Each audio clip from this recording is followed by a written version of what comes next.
If you are really a genuine and want to support the movement, join with others. Join with Tony Gachoka, join with Kalonzo Musyoka, join with Martha Karua, Eugene Wamalwa, everyone that support this movement. Kina Miguna, all of Kenyans in millions. Let us join hands together. And then we can, later in terms of leadership, nani atachukua nani. Hiyo itakuja baadaye. Huwezi kugawa swara kabla ujemua. So that is my appeal, and we will continue talking this. Thank you. Thank you, Fabish.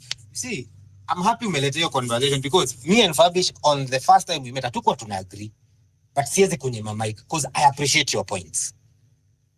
Hii kitu, and I'm sorry I have to bring this here, but very soon TG and I and other those people you are saying akina Kalonzo and Eugene, tutakuwa tuna hold spaces where we bring people together to talk about strategy.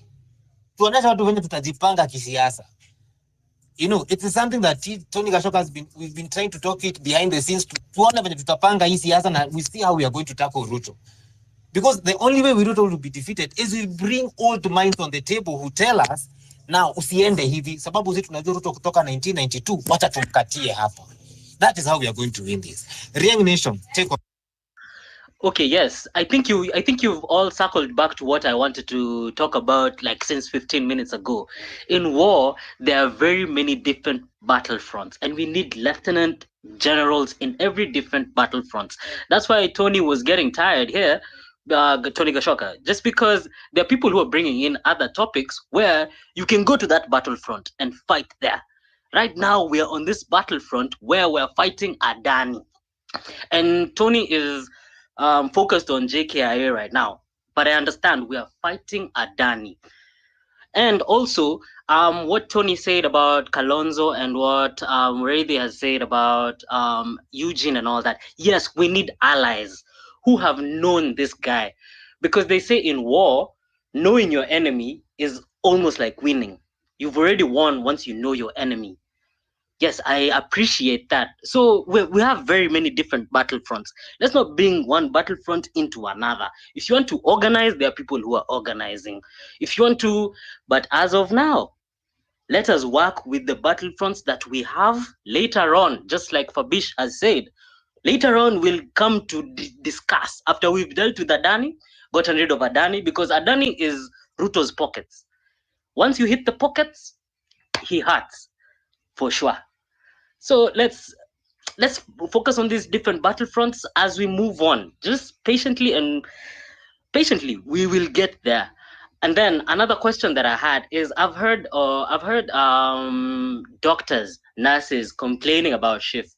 I've heard aviation workers complaining about JKIA. And this is a question to I think listen. Can you hear me? Yeah. Thank you very much. Let me just support. Hold on. This is a question to you. Why weren't you hearing engineers complaining? By the way, the question of why some people are not complaining. We got all different drives, different talents, and sometimes it's lonely. It's lonely when you have too many facts. Like some people who are post. Engineers, to be specific. I've worked with these guys. I'm just saying, for example, I mean, I would not want to dive deeper into that thing because everybody, all professions are complaining for now. But you see, when your biggest employer, you see like Kenya Power, for example, electrical engineers or those people who are doing those kind of businesses have only one employer in the whole country. So activism in that sector, unlike legal fraternity, even doctors, there's some professions are a bit curtailed. Especially when the government is the biggest employer. So I do not want to dwell further in that, but I just want to salute what you're saying in terms of going forward and in terms of solution. For now, the real focus is to hit the snake on the head. And for here, for sure, even us when we were younger, we used to think we knew. And that has happened all the time, all generations. And that's why I'm urging younger people. Because of our Gen Z in the house, I always try to talk to them. That when you're younger, sometimes you think you know. And it's very unfortunate that you learn later you didn't know nothing. It's a normal way of life, but the earlier you realize this thing, and because now as younger or rather parents who are looking at, I saw what Orengo did personally. I saw what Moites, the TJ here were doing, and those times we can relate to a lot of the sacrifice they did. Of course, we're also scattered, like the Gen Z are being scattered now, but these are normal things. The issue is we must remain focused and deliver this country from the mess that you're in, because we are in a bigger mess than Moi's time, except that this time it has a Bible. It's a Harvard of the street. He's a conman, and he puts two faces without fear, he can con you and he can speak to your eyes, and he's conning you. And if you listen to TJ, even people like Jirongo, if they're still with us, these are people who understand William Ruto inside out. We have nothing wrong bringing all hands on Lisbon. What you need to do, Lisbon, please. This is Tony. You're talking so well. You know, the problem is, I 100% agree with you. We have the man on the ropes. And you know, a lot of people, if you notice, there's one man I blocked from State House on the line. You know, the one thing, everything you're saying, I'm listening. And I also know this last speaker has asked you a very important question. Why don't bite more than you can chew, right? Because, you have to, once you decide what to take on, you must take on what you can win. And all I can say is this. For example, okay, let me say it. I don't have any problem. Everybody is saying we can be online. Let's be online and listen to the court. But who can stop Kenyans from taking a walk in Milimani? Do you understand? That's not the issue.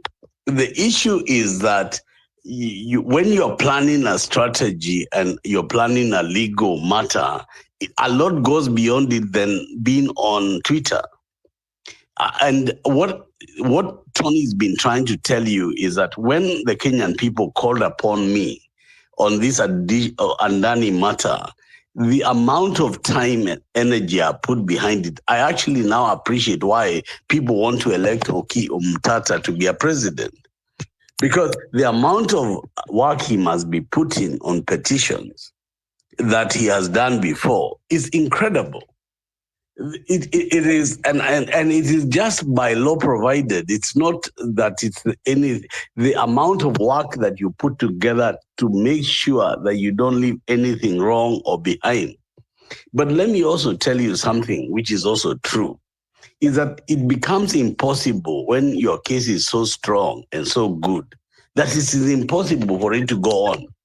And as I've told you, and all I can tell you is that who are the parties in the case. And I want to repeat, the petitioner is Tony Gachoka. The co-plaintiff is Kalonzo Musyoka. The co-plaintiff is Eugene Wamalwa. The fourth plaintiff is Uhuru Muigai Kenyatta through Jubilee. The respondents to the case is Friend Gatia for the Kenya People's Union. That's all I can tell the country. Tony? And you know, TG, when we voted for this ridiculous government, they said, they had such a wonderful call. State capture, we shall have a commission of state capture. Within a year, we shall be told all the people had captured state. There's not going to be a bigger state capture than the William Samoei Ruto. I want to repeat something to the country. The parties supporting the Adani against the parties fighting.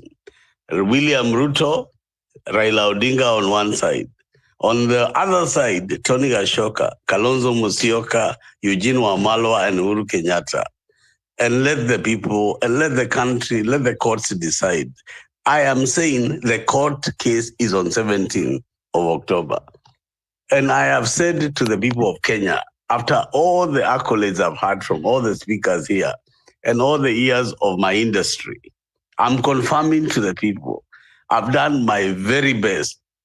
And I can tell them that there cannot be a better petition before the High Court. There cannot be better parties before the High Court. And when it's dark enough is when you can see the stars. Someday the sun must rise. So I'm saying that that is okay. We are before the High Court. But I'm guaranteeing anyone who is listening that I'm not careless, foolish, stupid, naive, or any of the above.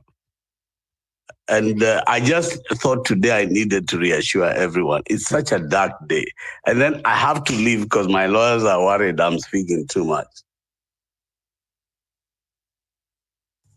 Thank you, TJ. I actually agree with you. We shall again meet on Wednesday, same time, 8 p.m. to 10 p.m. But you know, there's a brighter day. Brighter days are coming. That's all we can tell Kenyans today and all our listeners. That we did not just sit down and come up with a petition. It is a solid rock petition. It is a solid rock petition. I remember telling TG we need to do something about shift. Then he told me, no, Pastor K is doing it. So thank you, TG. Thank you, all our listeners. TG, back to you. I think we can wind up. I want to wind up. I want to wind up by telling people something that I heard from Dr. Martin Luther King. He said that I was in New York City, autographing the first copy of the first book that I had written. When this diminished woman came and asked, are you Dr. Martin Luther King? And I said yes, without looking up. The next thing I felt was a blade come within 1 inch of the aorta of my heart. And the next day, the newspapers revealed that if I would have sneezed, I would have died. I received many letters from all over the world. I received a letter from His Holiness, the Pope, but I have forgotten what that letter said. I received a letter from the mayor of New York, but I have forgotten what that letter said. I received a letter from my friend Mahatma Gandhi, but I have forgotten what that letter said. But there's a letter I received that I will never forget from a little girl. It says simply, Dear Dr. King, I am a ninth grade student at the White Plains High School. And though it shouldn't matter, I read in the newspaper of your misfortune and that if you had sneezed, you would have died. And Martin Luther King the other day said, if I had sneezed, nobody would have ever had the victory at Magad. If I had sneezed, you would not have seen Parker Jones, you would not have seen Montgomery and the work of us as Black people to be free. And then on that day, when he walked into Memphis, he said, like everybody, I'd like to live a long life, for longevity has its place. But, you know, I've been up the mountaintop, I've looked over, and I've seen the promised land. We may not all get there, but I know we as a people will get to the promised land. And on that day, we will sing on those mountains that we are free at last, and thank God Almighty, we are free at last. Anthony Moravi and the people of Kenya, one day we shall sing, we are free at last. And thank God Almighty, we are free at last. May God bless you, may God protect you, may God abundantly provide for all of you. And may we pray for the 17th of October that we can draw some blood and begin to give hope to the lady who said today, please give us a sign, Almighty God. Amen and good night. My name is Tony Gachoka. This has been a special edition of Point Blank.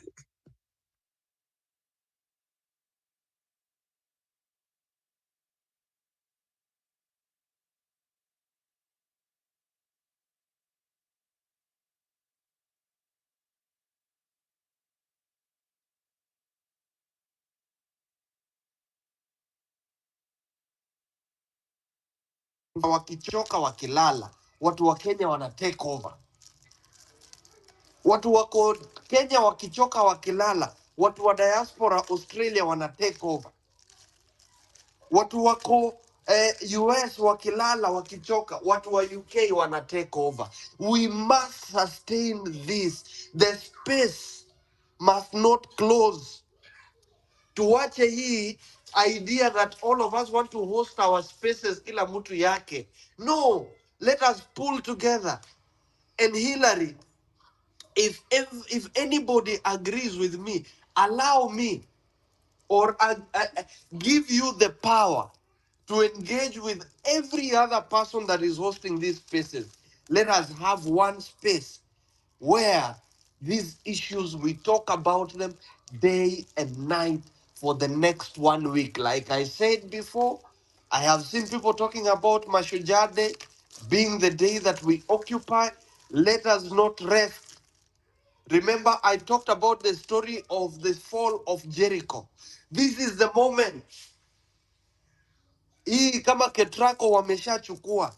Funding model ya universities wameshachukua. Chief ndo hiyo wamechukua. Hata Adani, I can tell you, Kenyans are being treated to some theatrics. That thing is gone. So we can't wait for 7 days.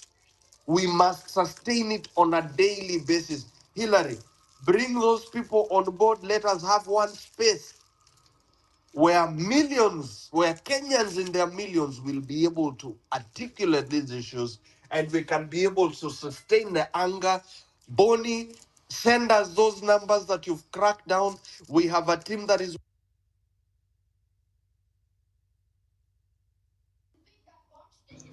Somebody Sorry. muted me.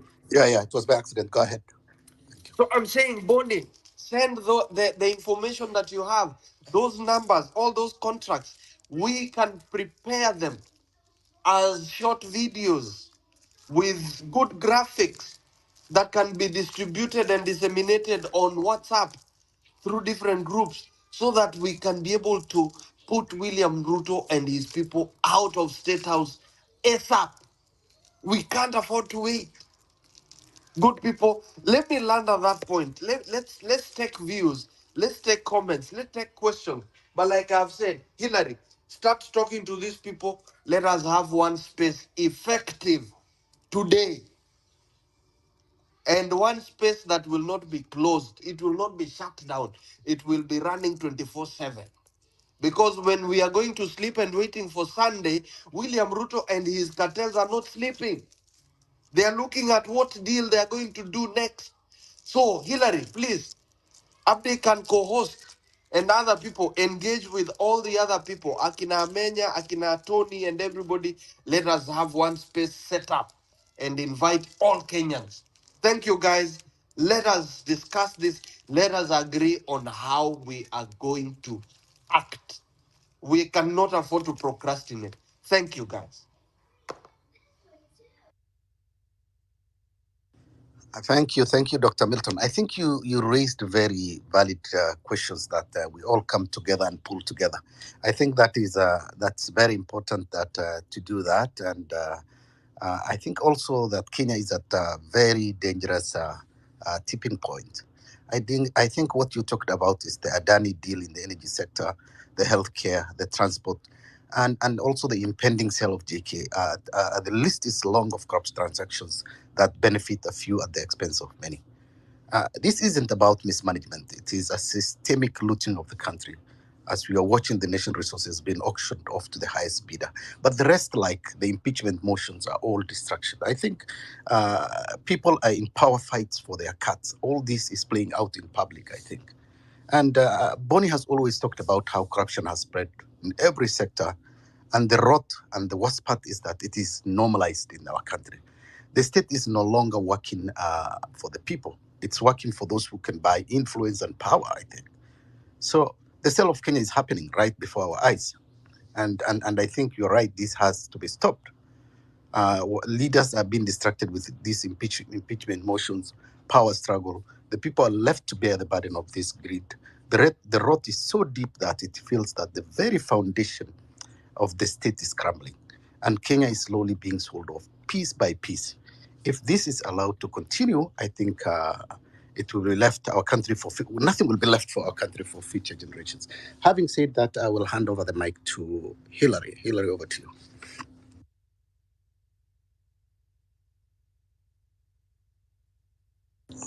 Hillary, you can hear me? Bonnie, you can hear me?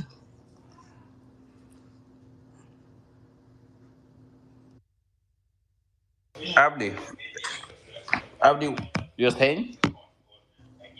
I was audible, right?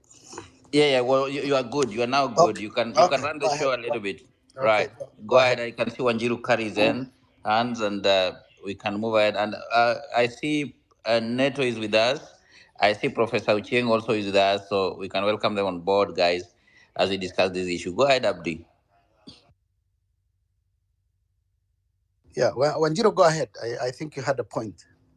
I just wanted to chime in, just say that I think we also need to be on the lookout on the strategies that the government is using against us.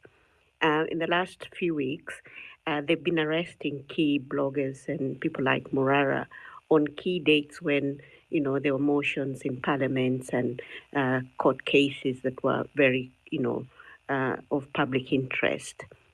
So we need to be on the lookout because I understand the Adani court case is on the 17th of October, and we will see another drama where they will, arrest somebody either a day before so that LSK and all these lawyers can go to court to defend this person, whereas other things are taking place. So we need to look out for these strategies. And then also these people who are being fronted to inherit the DP seat. A lot of Kenyans are, talking about their integrity and all that. And we have seen the government has put a machinery of bloggers who are countering online. So I think, in my view, we need to also be on the lookout on the strategies the government is using so that we can be able to counter those strategies as well. Thank you.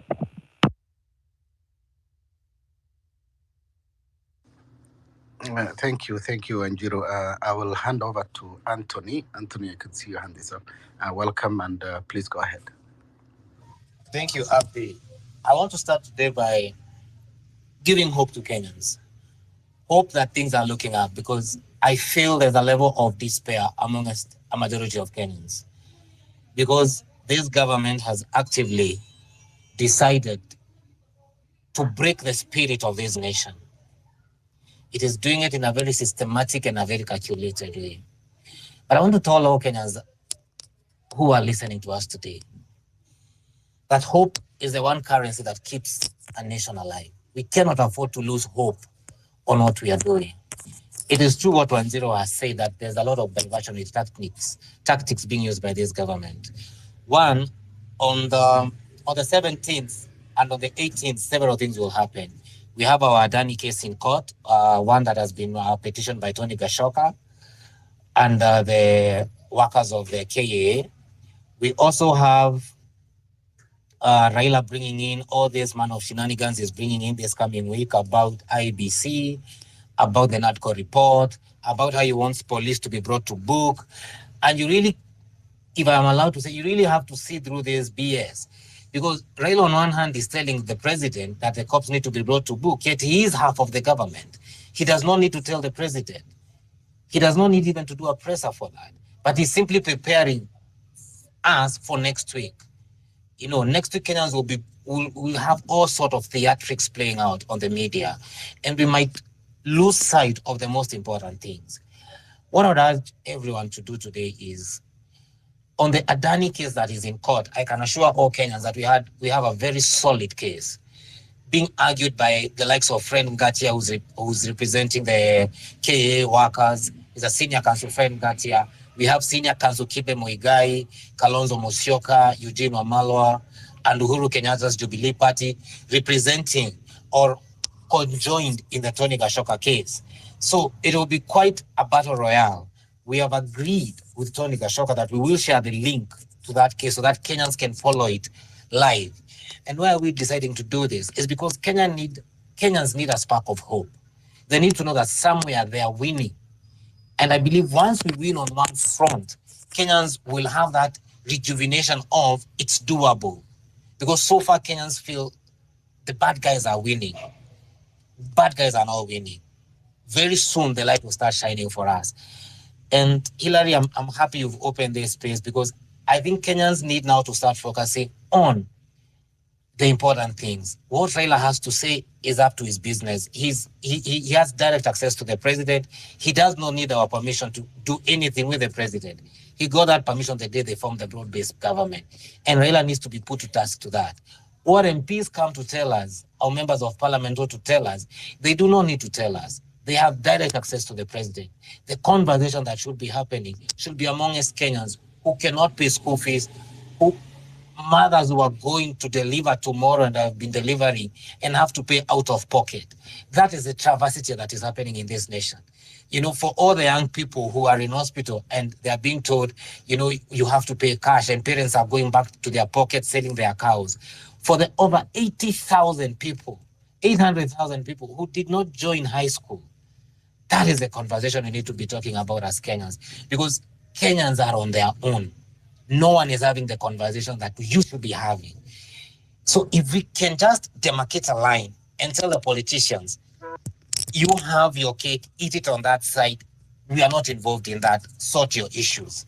The 300 and something of you, the 47 governors and the 47 senators, sort your issues how you feel best. And we citizens of this republic, let us consolidate on spaces and speak to the needs that we are going through, the suffering that people are going through, the number of businesses, small businesses that are closing, the number of guys who have developed rental properties that are being auctioned by the bank, the truckers who are losing their trucks to the bank because construction itself is on the deathbed, manufacturers who are, you know, telling their employees will not open tomorrow and they're not paying salaries. That is the conversation that Kenyans need to be having. But is there hope? Yes, there is. Soon and very soon we shall start training. But we need to coalesce as people and just say whatever happens to Raila Odinga is his business. He has enough money and a battalion of people to fight his battles. Hope is what the one thing we cannot afford to lose. Let us all come together, build a coalition of the willing, a coalition of citizens, what you guys call the Citizens Assembly. Let's all come together.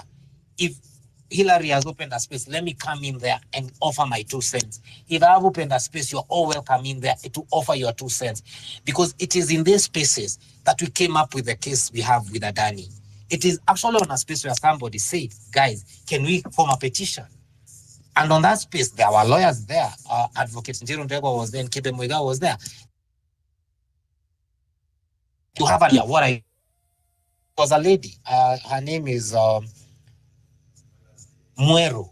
And she put the case out there and she said, can we do this? And Gachoka said, yes, we can. I'll be the petitioner. I'll pay for the case. And everyone else came on board. And that's how that case happened.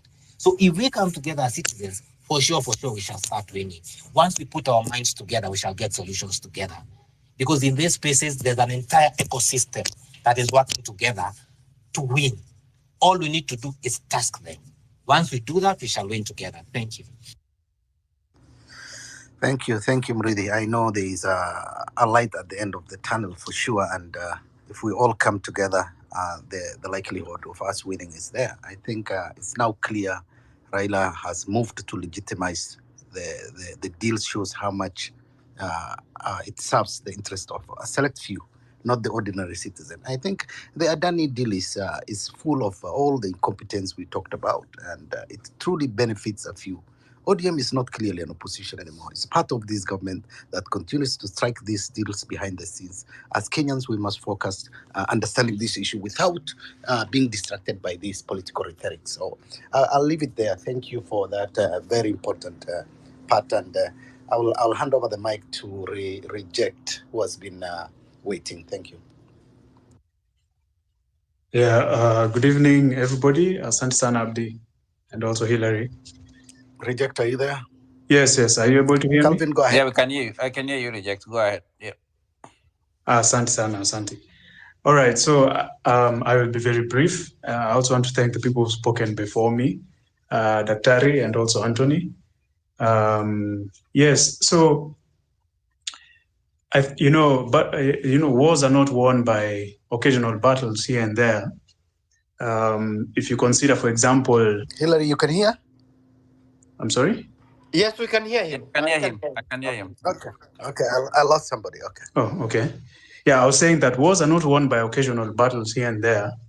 They're actually won if you're able to step back and take the whole picture and then develop a strategic plan. Perhaps maybe I can direct you guys, for example, they called it the victory plan for the US during World War II. Very elaborate, very, very interesting plan. And it worked. And so, in essence, what is happening right now, even with the question on politics, the political shift in Kenya, perhaps I can put it like this, that what we have is a brand new opportunity to completely upend whatever kind of politics we've been having, which has largely been based on tribalism, a tribal form of politics, in such a way that, honestly, if you come from a small tribe, let's say Turkana, Korea, you can never hope to be president, even if you become a billionaire. You just can't, because politics will be according to the so-called numbers, yeah? The tyranny of numbers and all that stuff. So what we have is a golden opportunity to change that completely. And the reason I'm saying this, let me use America, for example. America is usually divided between the conservatives and the liberals, largely, right? And that divide has worked very well for the oligarchic owners. And it keeps on working, even with this current election. You can see it very well, you know. But what if one day the mass of Americans wake up and decide, you know what, we're not playing that politics. We're not playing the conservative versus liberal thing. We're just Americans who want a government that works for us. What happens to that model? You see? So this is what we have in Kenya. And I like the way Anthony put it, the coalition of the willing. We need to find a way to associate, to completely change this politics. You see, that is the greatest danger to William Ruto, Rutoism, and the current status quo. That is the reason why Raila shook hands with Ruto, because he realized the great danger of a tribeless political movement. And even though, for example, I would say some of the actors have their weaknesses, like Morara and others, people who have a lot of gravitas in this issue, honestly, this is the moment to seize. So as I learn, let me just say this. Let us congregate, let us come together, let us find a way. I like the idea by Daktari of a mega space that is continuous, so that we can keep on platforming. I'm telling you, there are so many initiatives, chini ya maji. People are doing things.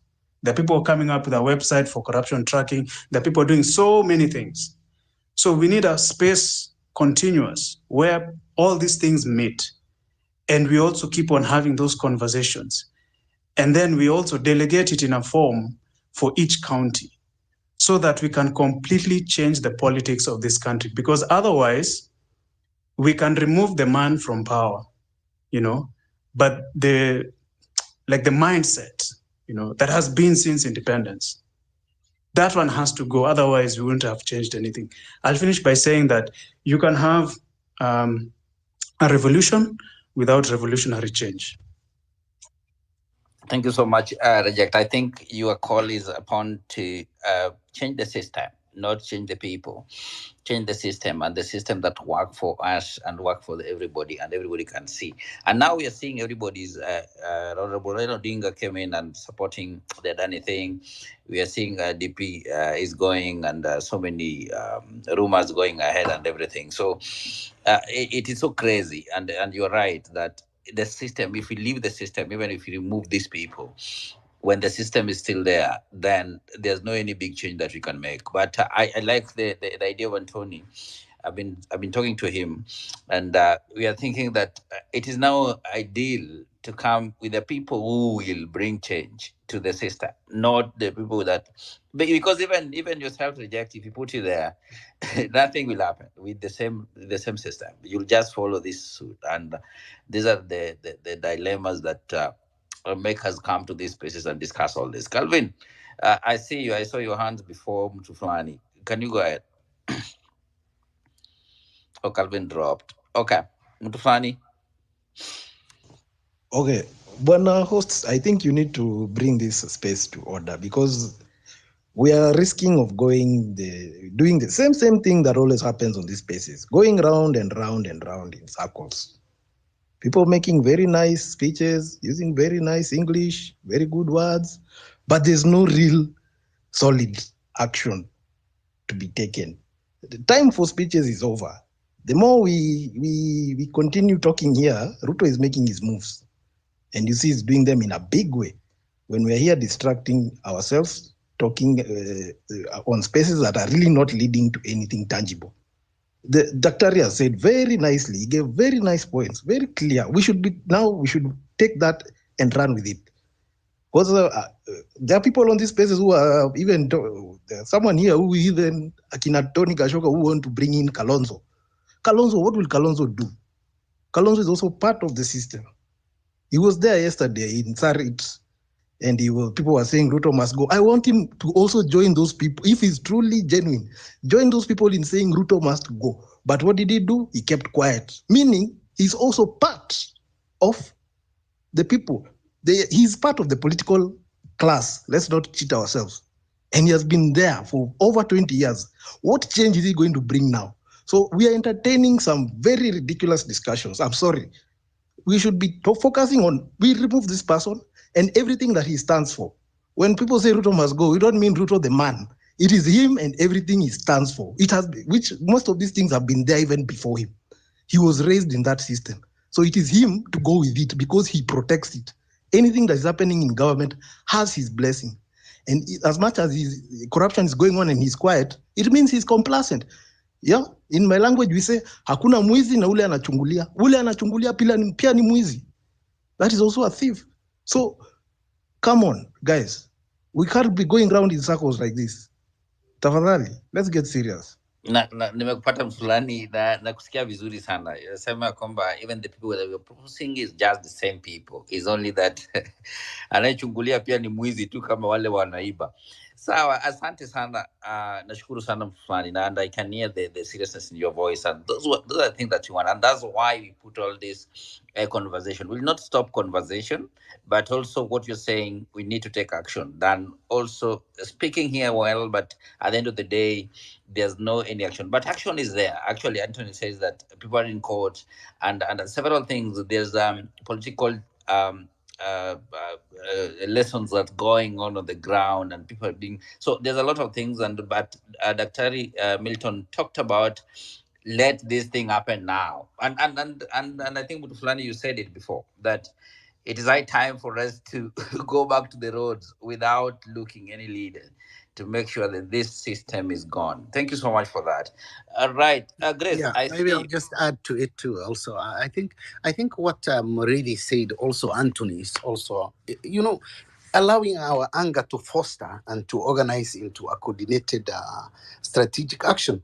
I think to use the exercises to mobilize like-minded individuals to share the same frustration, and discussion emphasizes on just not venting, but also a collective action, which is happening, what Muridi highlighted, such as petition, and Daktari said protests, and the civic education campaign. All these bits have come through social media leveraging and platforms to rally support around these causes. So I think using these spaces also to have that is very important. It translates into a world of action. That's where all this came from. I'll leave also Muridi to chime before he leaves, and then we can hear that. Thank you, Hillary.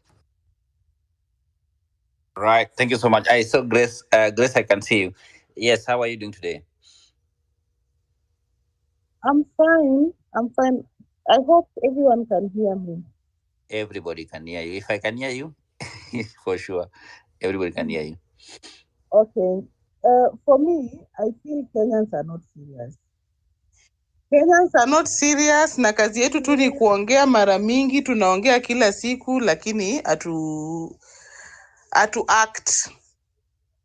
Unajua, when I see Kenyans argue here on this X space, na waulizanga, yes, mnasema Ruto must go, and what are your plans? And I remember when Inject Party came in, so many people were talking rubbish. Sasa nakaa chini najiuliza, what do Kenyans really want? Because I think those political spaces we are creating and parties we are creating is for people like us who wants to vie. But again, the bigwig parties cannot allow us to vie. I don't know, there's this question, Kenyans hawajui kitu wanataka. You are attacking people wenye wanafaa kuwa mnawa direct. And you know, mkishawa attack hivyo, somebody like Kibaso Morara, mi hakuna siku yenye Kibaso Morara aliwahi ni force nimtumie pesa, but I sent because I believe that whatever he's doing is for a good cause. Sasa nyinyi watu kama hao mnataka kuwatag majina, mpaka najiuliza who is ready for nonsense? Hakuna mtu ako ready for nonsense. It is one thing if we are sending these politicians home, who will occupy those places? And these people that are going to occupy these positions, they have to be groomed. They have to be told what to do. They have to know what Kenyans want. Sasa mi saizi hata niko confused about what Kenyans wanataka for sure. Hiyo ni number one. Number two, if you look at all these issues that are happening, first of all, mwache kutag ati me personally am a Luo and I don't agree. In fact, I was a big Raila Odinga sycophant. Saizi hata sitaki kusikia kitu anasema, because for sure we cannot be put in a position where we have to beg for things to happen. Saizi ukiangalia payslip yako, you are contributing almost 38% to tax. Na hiyo in the UK wana contribute only 40%, wana contribute 40% to the government. But if you look at their systems, they are all working. If you go to the hospital, medication is free. If you come to education for the children is free up to the university. Nyinyi 38%, difference yenyu na UK ni 2%. Mnaona nini? What can you say that the government inafanya yenye ina work vizuri? Hakuna, to be honest. Hakuna. Na mimi nasema tena, narudia kusema, hii maneno ya sisi kupiga tu kelele hapa Twitter, tunapiga kelele on social media is not enough. We need to occupy these places. We need to stop corruption in this country as early as possible. Because think about your children. These are the mistakes that our parents did. Look at the lives you are living. We are living like we are beggars. And this is something we should say no to. And if you see a government, you're inataka kuhold the road shows za kupeleka watu in other countries waende wafanye kazi nje ya Kenya. This is a fucked up government. And the earlier you know it, the earlier you go to the streets, the better. The earlier you go to the streets, because these people are going to fuck you up like nobody's business. If you look at the Adani deal, sasa saizi hiyo story ya inaitwaje ya energy, 90 something billion shillings. Now other countries are complaining because of Adani. Other countries, if you look at the news, if you look at CNN news, this is somebody who is known for corruption, who is known for dark deals. That is the person Raila Odinga wants to bring to Kenya. So it tells you that these politicians, they don't fucking care about you. They only care about themselves. That's okay, but I think also using the word such things, some children are still up. So also we use. Yeah. Okay. Are you done? Yeah, guys. I'm saying that. You done, Grace? I'm done. Nimekasirika, wacha tu hata niteka breath. Sawa. So anasema bwana, ukinapozungumza lugha ambayo as much as we're saying the truth, lugha ambayo itasaidia watu, hata watoto wakisikia wanasema these people are focused and they know what they're doing. So we're trying to maintain that respectful language and everything. You know, there's some word that you can use, and the way people are taking it, it won't talk well with our space, and we don't want that. Right, Bonnie, come in. Yeah.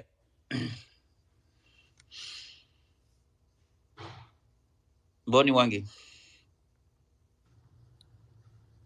Okay. Abdi, can you hear me?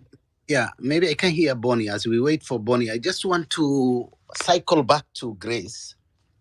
I think it is very crucial to acknowledge when leaders like young leaders like Morara and Kasamuel stray from the path of the people's struggle. I think their action may feel like a betrayal, but it's also important to offer guidance and mentorship. In moments like this, I think I agree we must not only call out the wrongs, but also create an opportunity for dialogue and trying to understand and bringing them back to the cause. I think true revolutions not only fight for justice, but also seek to uplift and guide those who may have lost their way. This is my belief. And I think we'll continue to push forward, but with an open door for those willing to realign with a fight for a united Kenya.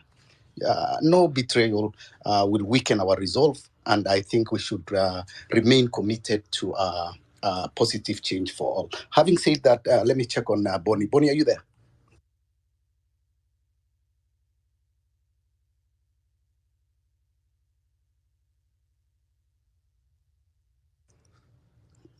Okay, I think Bonnie looks muted. Can we bring in one of our guest speaker also, Neto? Neto, are you there? Yes, I'm here. Thank you. Thank you, Abdi, and thank you, Hilary, for hosting this space. And thank you, everyone, from wherever you're tuned in. Good morning and good evening. I joined the space about an hour ago because I wanted to listen to other Kenyans. That's why I did not want to jump first in the speakers panel. So Hilary and Abdi, allow me to speak as a former politician or as a former member of parliament. What we're dealing with in Kenya is a political problem. And we have to deal with it politically. We must get organized as citizens who feel disenfranchised and take over political power. I have listened to a couple of speakers. Emotion is good. Emotion is good. It's good to get emotional. But I just need to tell you, as a former member of parliament, is that the politicians think without emotion. There are moments when we really need to recalibrate and use our brains as opposed to emotion. Emotion is good. It's good to get angry. It's good to get all those things. But it is important when we get into this sort of thing to now start using our brains. Politics is soft war. It is war by any other name. It is just that you do not use artillery. So I was a member of parliament in Raila Odinga's party, and I left because I was not happy with how he was doing his politics. We can be in this space and be pretending. Over the past couple of weeks, Hilary and I spoke in this space in the months of May, June, and stuff like that. When the Gen Z protests were at their penultimate, one of the things that we said and agreed is that there was need to have the Gen Zs being given staying power. The Gen Z uprising was a good thing because it gives us a chance to recalibrate Kenyans' civilizations. I will explain what I mean by that. For the longest, Kenya's politics has been done on the basis of tribe. Kenya is basically a tribal country, and however you want to look at it. And that's why, President Ruto saw that he was losing a bit of the Kikuyu vote. He brought in the Luo vote, and the country looks stabilized in his view. When President Ruto had the Kikuyu vote, he didn't give a hoot what the Luos were thinking, or those in Western Kenya. So politics in Kenya for the longest has been done on the basis of tribal nations or tribal civilizations. But one of the things that the Gen Z's protest brought, which is a very good thing, was the ability to recalibrate Kenyan politics through something, either generational or religious or something else that is not on the basis of tribe. If, for example, we are able to sustain that into the next couple of months of Kenya, I think we will be able to really, really look at a new nation that we really, really think is good for Kenya. Now, what's happening in Kenya under President Ruto is nothing that is new. It is basically extractive institutions of the country. I mean, Uhuru did it. William Ruto is doing it.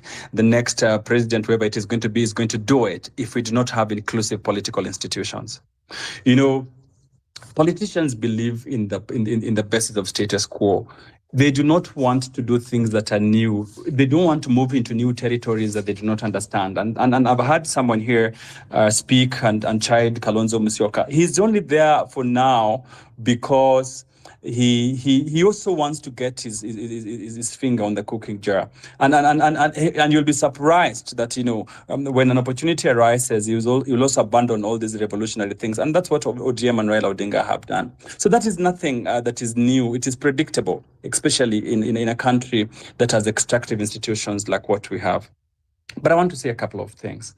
Having said that the Gen Z revolution was a good thing, Kenyans must try to see, can we recalibrate our politics right now, moving forward, into something that is not the basis of Mulima or the Lake or the Rift Valley? Can we recalibrate something into politics that works for Kenya with young Kenyans and old Kenyans working together in a way that is important? That's the first thing I'd like to say. The second thing I'd like to say is that next, if at all, Hillary, you're going to host a space next Sunday, several things will have happened in Kenya between now and next Sunday. By next Sunday, Kenya is going to have a new deputy president. And that is going to be a determining moment for the life of Kenya. From where I sit, I think the impeachment of Rigathi Gachagua is going to be the law of unintended consequences. It's going to give Kenyans another chance to either reboot the country in the way that Kenyans want to reboot the country, or we will be stuck in the same old, the Murimas will be going back, coalescing around and insulting Luos, insulting Kalenjins, insulting those in the coast. So we must decide as a country and as a people what we want. It is possible to pretend that we're not going to be tribal. It's good to pretend that we're not going to do all these things. But there's going to be a clean chance next week, Thursday night. On Monday, I'm so sure, factors remaining constant, there's going to be a new deputy president, and there's nothing you're going to do about it. The only thing we can do is that we can choose then to organize ourselves in a brand new way, which is the third thing I'd like to say. We must exercise the ghost of what is bedeviling Kenya once and for all. The Kenyan problem is a problem where various nation states, the Luo, the Kikuyu, the Kalenjin, and the Kuria, the El Molo, found themselves together in a country. We then chose political and institutional systems that might not be working for us. If we succeed, for example, in having a new deputy president, which then proceeds into having other things following that, Kenyans must demand that we must have inclusive political institutions. We must create political systems that work for us. One, in my view, and I've said it before, that I do not think a presidential system of government, for example, works for Kenya. It leads into, and someone has spoken before me and said correctly, when will a Turkana, when will a Rendile, when will a Kuria, for example, lead Kenya? There are many intelligent El Molos, there are many intelligent Rendiles. When is this time and day that they can also come and say that, I'm a proud Kenyan carrying the flag of Kenya, and I want to, this idea, this vision that I have for country, it cannot be done in a presidential system where, first of all, you do the mathematics of Kikuyu Luo votes, Kalenjin Kikuyu votes. No, we must demand, should Rigathi Gachagua's impeachment give us an opportunity, we must demand that Kenya has inclusive political institutions that work for us in a way that works for us. Because right now, if you see, Raila Odinga has done something that's very despicable this evening and yesterday. A couple of weeks ago, his entire political party were against the Adani deal and were saying how this is all corrupt. Right now, he's the one who's given it a clean bill of health, and he's talking about how this has been done in Mumbai, blah, blah, blah. He did the same thing under the presidency of Uhuru Kenyatta. He criticized Uhuru for going for the loans, but when Uhuru took him to China and they were extending the SGR to Kisumu, I do not know if the SGR was ever extended. He was all good, and loans were now all good. So that's why I'm saying, Hillary, as a stop on the first part, Kenyans need to, some few Kenyans, wherever they are, I do not know, 5 or 6 or 7 people need to move together in terms of a collegiate leadership. Leadership is a strong thing. You cannot leave it in the hands of Casmuel, Morada. I've had some few names being mentioned here. Leadership, even in the traditional African society, was collegiate. It was team-led. You cannot have a singular person moving around in the name of wanting to be your leader. It must be 5, 6, 7 people. Look, from the days of independence, a few people came together and said, look, we are not happy with how this country is moving. We want to really change the course. Look at even, the 7 bearded sisters at the House of Parliament. A few people must come together. It is too difficult for an individual, because then you cannot check it, or you cannot check him or her. We really need a critical number, 5, 6, 7, 8 Kenyans who sit down, agree that this is not where the country needs to go. It is doable. It has been done before. The only thing is that it is not painful. Where we are is not painful. No, this has happened in other countries before. We can come to expresses and say constantly that, this is a Bangladesh moment, this is a what moment. We must organize politically as a people who are not happy with what Raila Odinga, William Ruto, and other people are doing, and we must face them. We must push to have inclusive institutions. If we go to an election and we think that they've won unfairly, we have recourse. We have a good constitution that you can then use to have recourse. If we push them and you win and they have a new set of leadership, we can then put the kind of check of balances that they want for country. But I think there's an opportunity in the next coming weeks for Kenyans to coalesce, and this new leadership, I think, in my view, can emerge. Thank you. Thank you so much, Honorable Neto, for that insight, and also giving us the way forward or what you can do. Yeah, that we are seeing a new deputy government is coming in, or new deputy president. But what can you say? What actions we need to take? Bonnie, I think you want to come in before Calvin. Yes, can you hear me? Yes, I can hear you now. Yeah, I'm so sorry for all the troubles that I've had with connection. I wanted to echo everybody that's spoken before me, saying that we need change and we cannot wait for 2027. And I'm just going to give you my analysis of why we need to act there from an economy standpoint.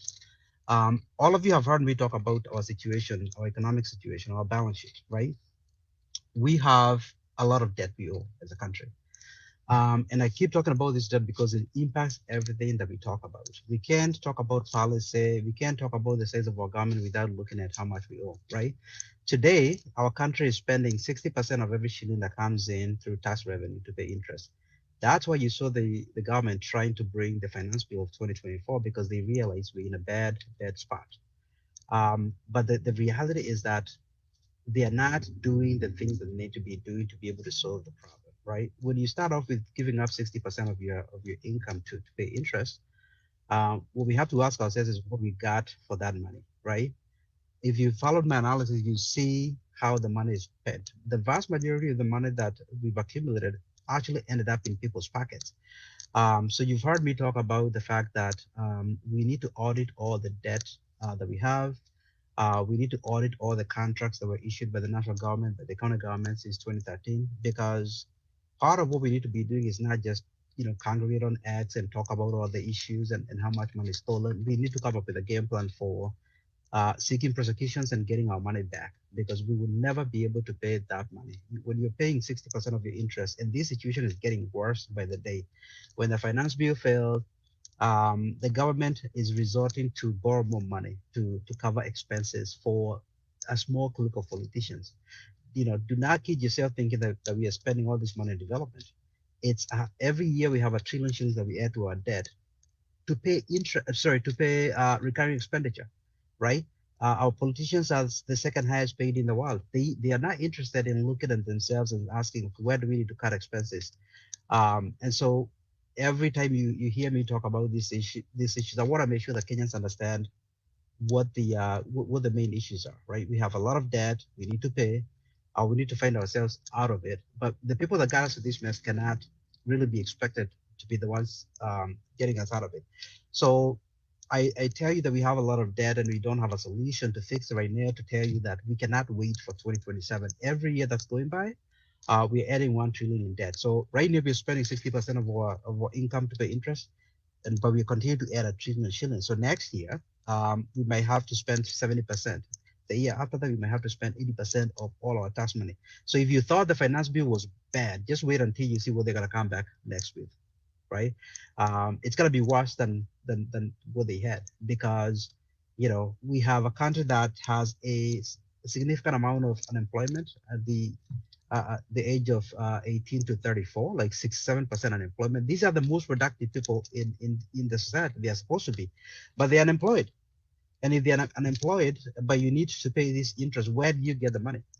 And so naturally, the government, because they're not interested in cutting the expenses, they're going to come back and add more taxes. So, the finance bill of 2024 is not the last time you're going to hear about more taxes. They're going to come back to you and they're going to ask you for more money. The lady was talking about, paying 38%. Yeah, that's going to get worse because, we need to solve the issue. But our politicians are not interested in looking at themselves, cutting costs, getting rid of corruption, cutting all these wisdom that they have, right? And they do not understand. It's almost like we live in two different worlds. When you read any of my analysis and you see how much money they are spending on nonsense, right? 17 billion on travel, right? 6 billion on cars, right? You can have a country where there is a 34%, like, Tana River, I give you an example of Tana River. A country with a 33% um, literacy rate, 7% poverty rate. So in other words, two-thirds of the population there cannot put food on the table twice a day. And with those numbers, you're seeing that county, they give a project almost, valued at almost $1 billion. And these, companies which are formed 3 or 4 months before they bid, they take the money and run, right? And this is not unique to one county, it's everywhere. So I tell you that to say that these people are not going to give up what they have. They're not going to give up this position. They're not going to give up this advantage that they have. We're going to need to basically take it from them, right? The changes that are required to fix our country, which require, for example, significant reduction in expenses for politicians. They are going to require prosecution because, like, frankly, I told you we have 11 trillion in debt, and we didn't get any value for that. We need to seek prosecution. So you think the people that did this to us are gonna wanna, give up those stolen funds? They're not gonna be interested in doing that. We're gonna have to force it on themselves. So we cannot wait for 2027. Honestly, we don't have that luxury. Things are going to get bad very quickly. If you think the finance bill of 2024 was bad, it's only gonna get worse. So we need to get involved. Frankly, I believe that we need to be talking 10% and 90%. We need to be on the streets. I 100% agree with that. We are not going to solve this issue by having a debate with these people. It's not going to work. It's not going to work. They only respond to pressure. And that's what we need to do. Thank you. Thank you, Bonnie. I think that was really a good presentation. I want to cycle back to Honorable Neto, what he said. I think I agree with him. What we have in Kenya is fundamentally a political problem, and which requires maybe a political solution. But we must take control of the narrative, I think, and push through a political means and other means available to us. However, I think there is one thing we cannot ignore. I think you talked about the emotion of our struggle, the emotional aspect of this struggle. I think those are valid because they reflect the deeper frustration of the people, as you said, and those in power have often stoked these emotions to manipulate us on a tribal lines. I think as we move forward, I agree we must balance the emotional energy with strategical action focused on ultimate goal of justice and accountability. This is and shaping the future of our country. I think I agree with those sentiments. Meanwhile, let me bring back Dr. Milton, and then we can go in that order. Okay, thank you very much. I want to agree with the speaker after speaker in terms of where the country is and what we need to do. And I'm going to pick up from Honorable Neto's sentiments in saying that political mobilization is a tool that has been used by the political class to disenfranchise those who have a sobriety of mind and who want to deal with issues. What I mean by that is that what you saw at Bomas and what you have seen in the sham public participation during the impeachment process for Gashagwa is precisely what I mean by political mobilization being weaponized against sober people, where you have a few politicians mobilizing crowds and they are making those crowds so hostile to anybody that is sober and against what they are trying to say. And that is exactly why I do believe that we must now mobilize our own crowd. We must be able to mobilize our own people so that they can outnumber and overpower the twisted crowd that is mobilized by politicians. And make no mistake, and I like what Casmuel said. Casmuel said, in Kenya, don't walk into a political meeting and imagine that you can be welcomed where that crowd has been mobilized by somebody else. These politicians have mastered that. Raila Odinga is a master mobilizer of crowds for that purpose, and we must be able to mobilize our people.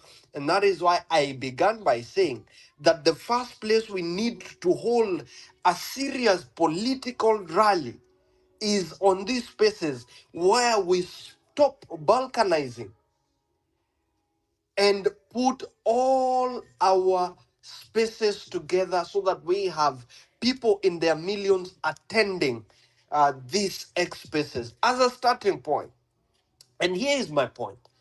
Being emotional is not a bad thing. Emotions prick your conscience so that you're able to act.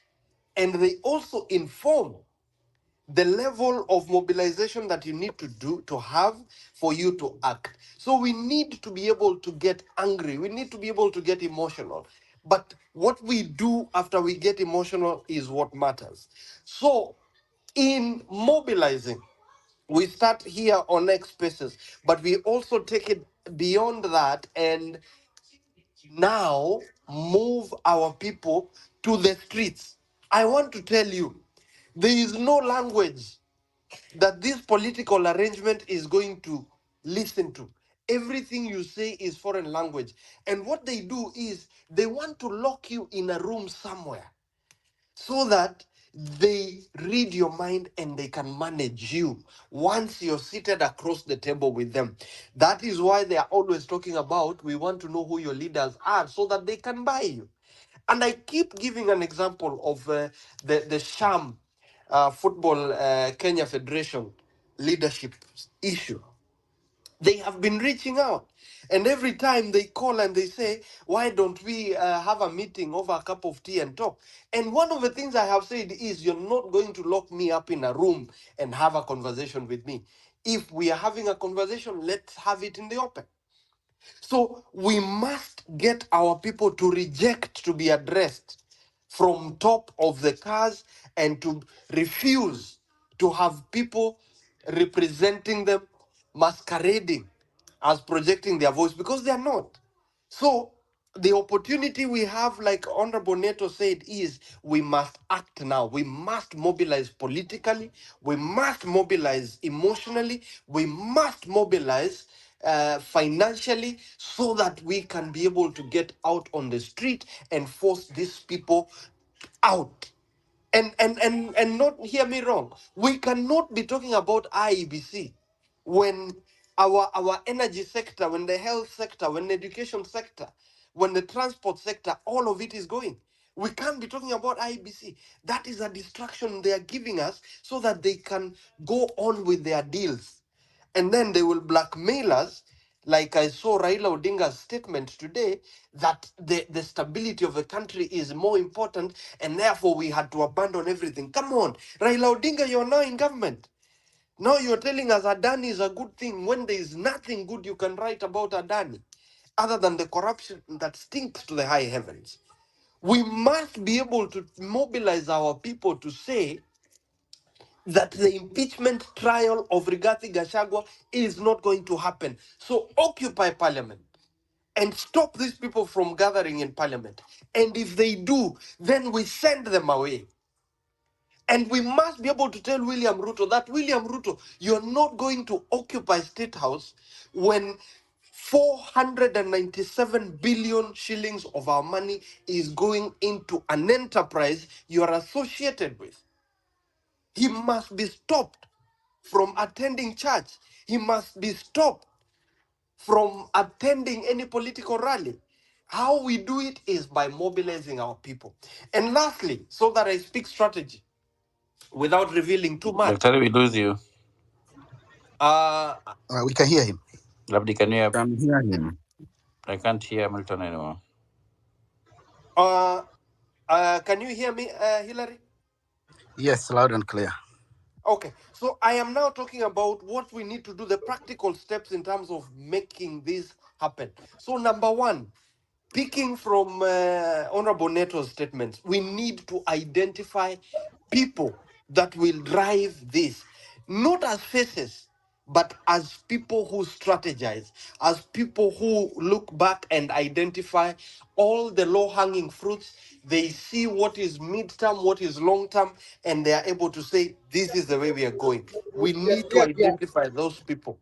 From this space, as a pressure point, Hillary, we need those people so that they reach out to the rest, to Morara Kebaso's team. We reach out to Casmuel. We reach out to Masi Tarus. We reach out to Honorable Kio Mutata and everybody so that we coalesce and we create a caucus that now tells us these people are coming up with this. This is what we are going to do. The court case, for example, what level of mobilization do we need online and in person? How do we mobilize the resources? By resources, I mean financial. I also mean in terms of the personnel that will be there to do this. If we are talking about occupying parliament, what do we require? Who is going to make the calls? Who is going to mobilize the resources? And we identify those people and we task them with a daily. Let me tell you, William Ruto and Raila Odinga now are scheming every single day. They talk every day. How are we going to defeat them when we have weekly ranting sessions? And I'm saying that not in a bad way, but we have this weekly where we are talking and wait for next Sunday. We must be able to do this on a daily basis. And there is something that Pastor Elizabeth Mokoro speaks that I like. She says, you cannot be a part-time Christian and defeat a full-time devil. It is not possible. So we are not going to defeat these people when all we do is come here on Sunday and talk. We must be doing it daily. We must do as an assessment, analysis of the status of a nation every single day. Who has said what and what are the implications? Who has done what? So it is a daily audit. Let us look at all those government departments. What are they posting every day? What did they do? So we need a research team that is well facilitated, well funded, so that we are able to monitor and have spontaneous reactions and actions that will then make it impossible for this kakistocracy to continue.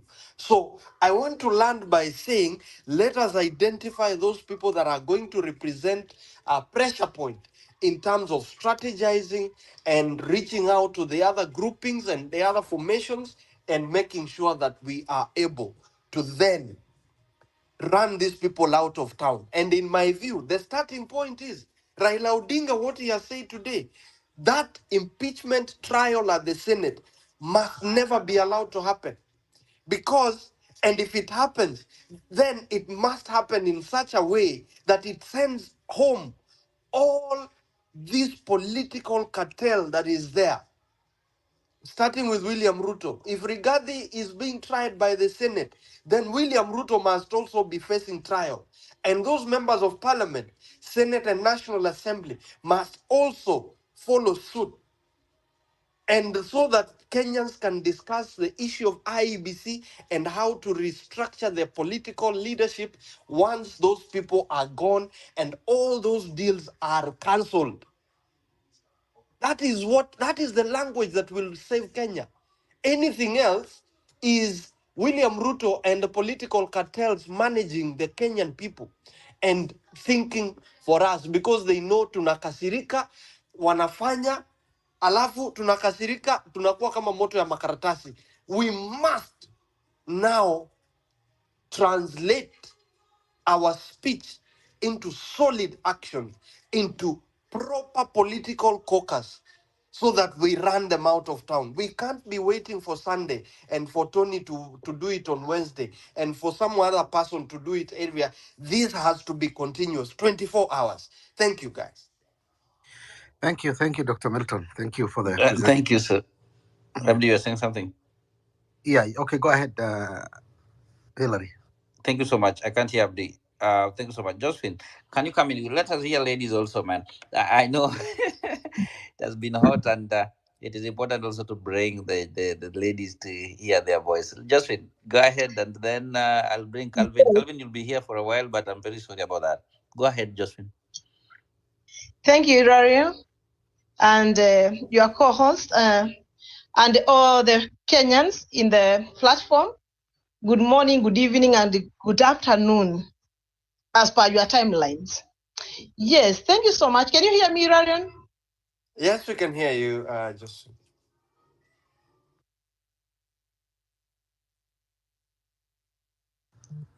Okay, it's like we lost Josephine. Can we go to Calvin and then Maverick, Opio, and then Ogutu in that order?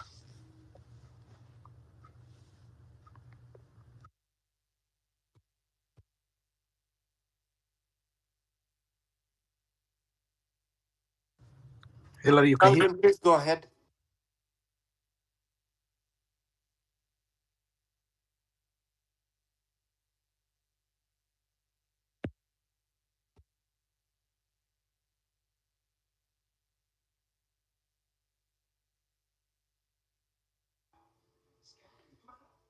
Can anybody hear anything? I can't hear anybody.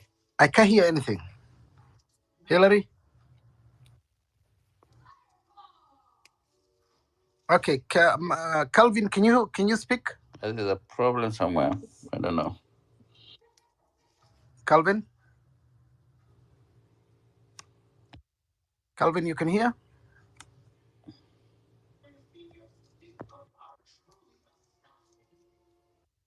There's something happening. Calvin, can you hear me? Bonnie, can you hear me? I can hear you, Hillary. Yeah, but I can't hear these people speaking. So I don't know. Right. Let's see. Josephine dropped and even Abdi dropped. Hear me now? I can hear you, but I can't hear anybody else. I'm hearing you. Me personally, I'm hearing you. Oh, good, I can hear you. Go Should ahead I as go? we bring these people Can you back. I hear don't me? know what is happening with their mic. There's something wrong. But Kenyan lady, German, I see you also. Can anyone hear me? Oh, good to go ahead.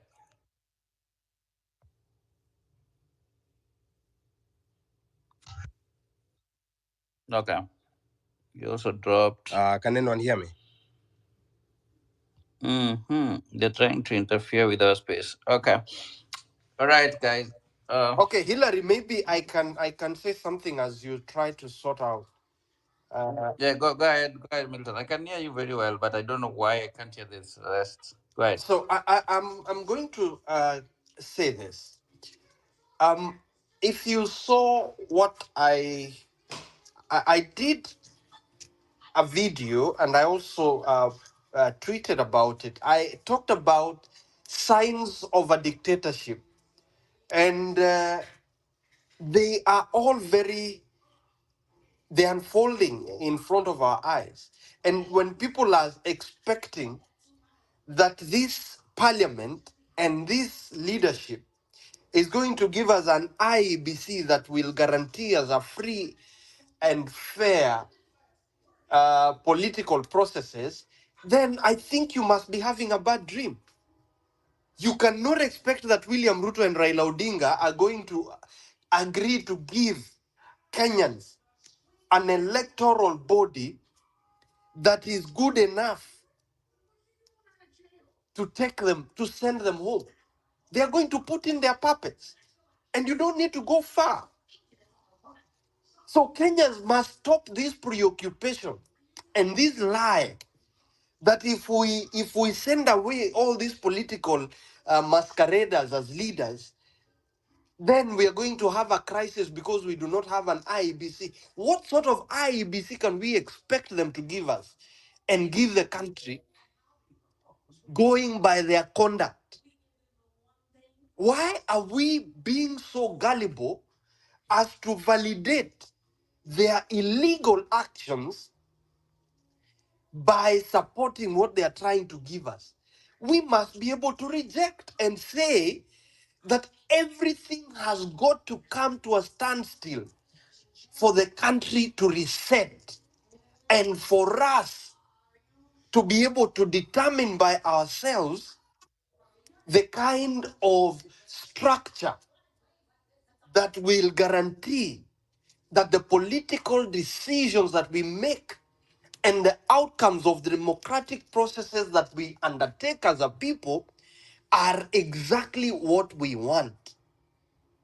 That is the lie that we must run away from. And that is why it is urgent that as a people, we begin taking action now. And like I said, I see people, Josephine is back and others. I was just trying to fill the gap. But I am saying we must be able to put everything on hold at a standstill.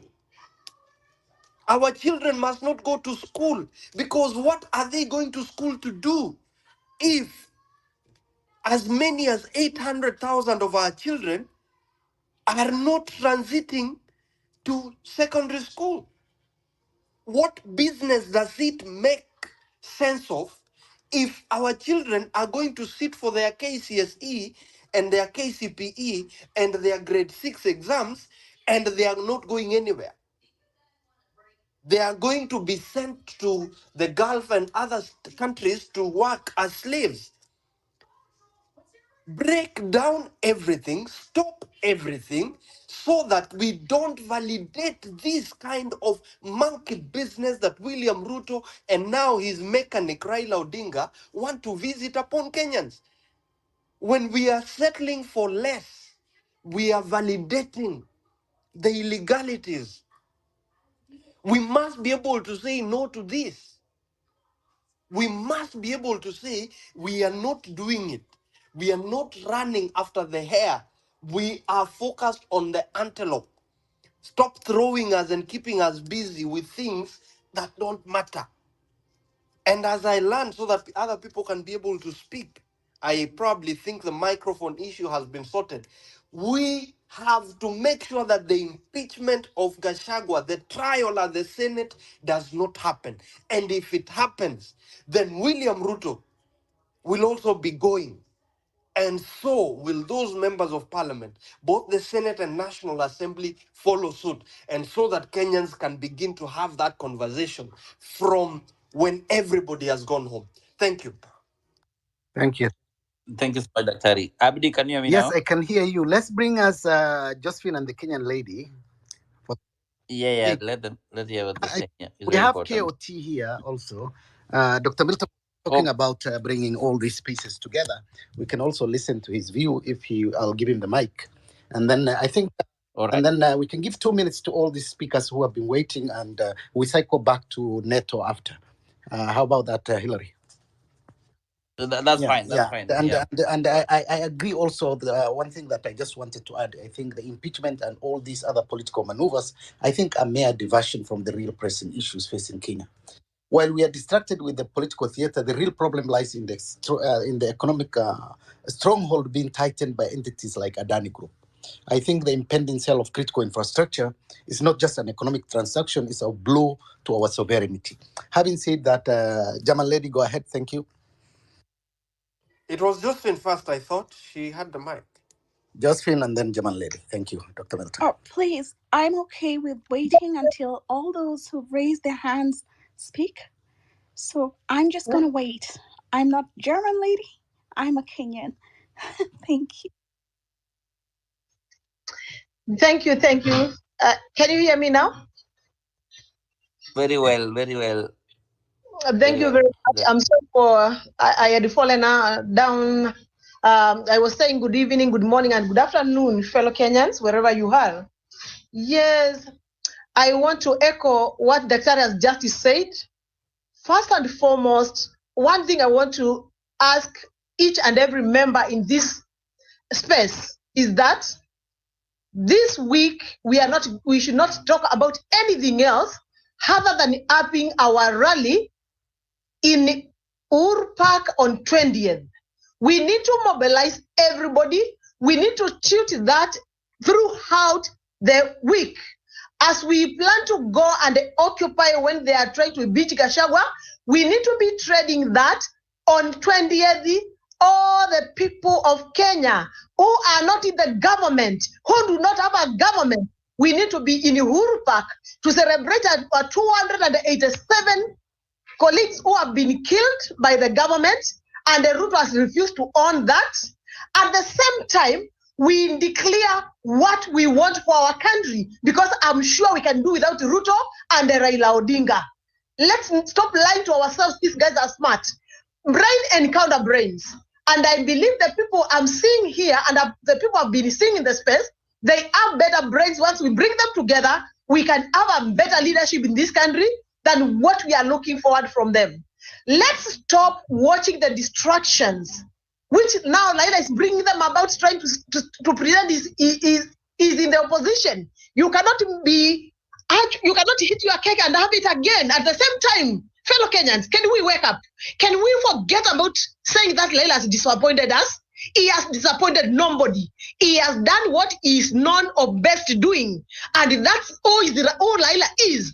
And the best thing he can do is to actually brand people names. But he will never accept him to be branded. Can we also brand him now?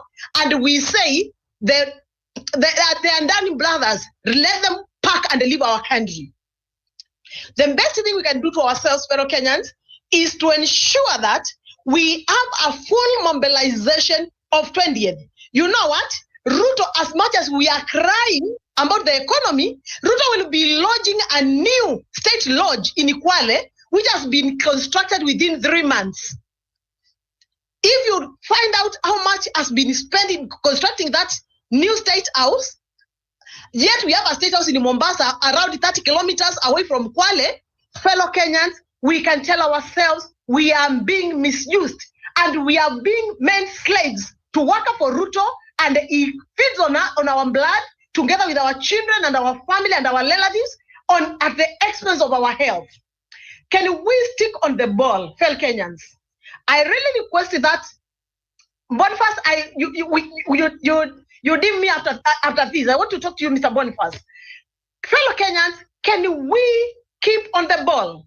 Can we look at what we have? Can we have as many petitions presented in court by as many Kenyans as possible, so that we clear Ruto once and for all in this country? Because if we continue keeping quiet, soothing him, actually is using the tactics of diverting us and bombarding us with a lot of things, because we are chasing this, we are chasing the other. Eventually, we end up chasing hair, and he's doing what he wants to do. Can we stand firm? Can we also start greeting our MPs now? A time has come. Come on, Mbaya, fellow Kenyans. We are tired. We need to blow the whistle and start moving. We need to do what it takes us to salvate our country, rather than waiting. We think together with Ruto while he has a boat waiting to pick him as we think. Fellow Kenyans, it's very frustrating, it's very devastating, but I'm calling each and every Kenyan to know that we can do without Ruto, we can do without Raila, we can do without the members of parliament, of the 13th parliament in this country, and we will be a better country. Can we focus on that? Can we join hands? And can we actually revisit what happened in 2002? We saw all the people who are not in the government came together to bring Moin down, because there were no any other opportunity and there were no any other way to bring Moin down other than every other person joining up hands together. A time has come. Let's forget about which generation we think we are, and let's forget about who is on opposition, who has been in the government. Anybody who is not in the government right now, He is our friend because our enemy is Ruto, is Laila Odinga, and the members of the parliament and the fucking CSS. Fellow Kenyans, can we stand firm for what we believe in? And also, we need to put our churches in the limelight. We need to see them. Stop these guys getting to the churches. We need to echo also what Father Siche has just done. He just named God a spade, not a big spoon, while they are seated in his front. And he said the thieves are here in the church and others are in the space. That's what we need to drive. Actually, we cannot afford any longer to buy fear, fellow Kenyans. Kama ni kukufa, tutakufa mara moja. Nobody dies twice. And then it comes once. Let's prepare. And by 20th, we should be taking up our country back. And they're telling Ruto he has to go because he has signed whatever he has signed. He'll go and pay whatever he'll pay. We don't care. I also want to echo that. I think Tony Gachagua has filed a case in court to stop everything regarding the Adani brothers. But the most important thing is that we need to look any loophole wherever it is, an opportunity, and we file in court as many petitions as possible. Let's put Ruto in toss until he says he's tired and fucks and leaves our country. And if that cannot happen, let's go and pluck him out of the State House by ourselves on 20th. Thank you so much, and may God bless us. May God bless Kenya. Thank you. Kindly, Boniface Mwangi, I want to talk to you, please.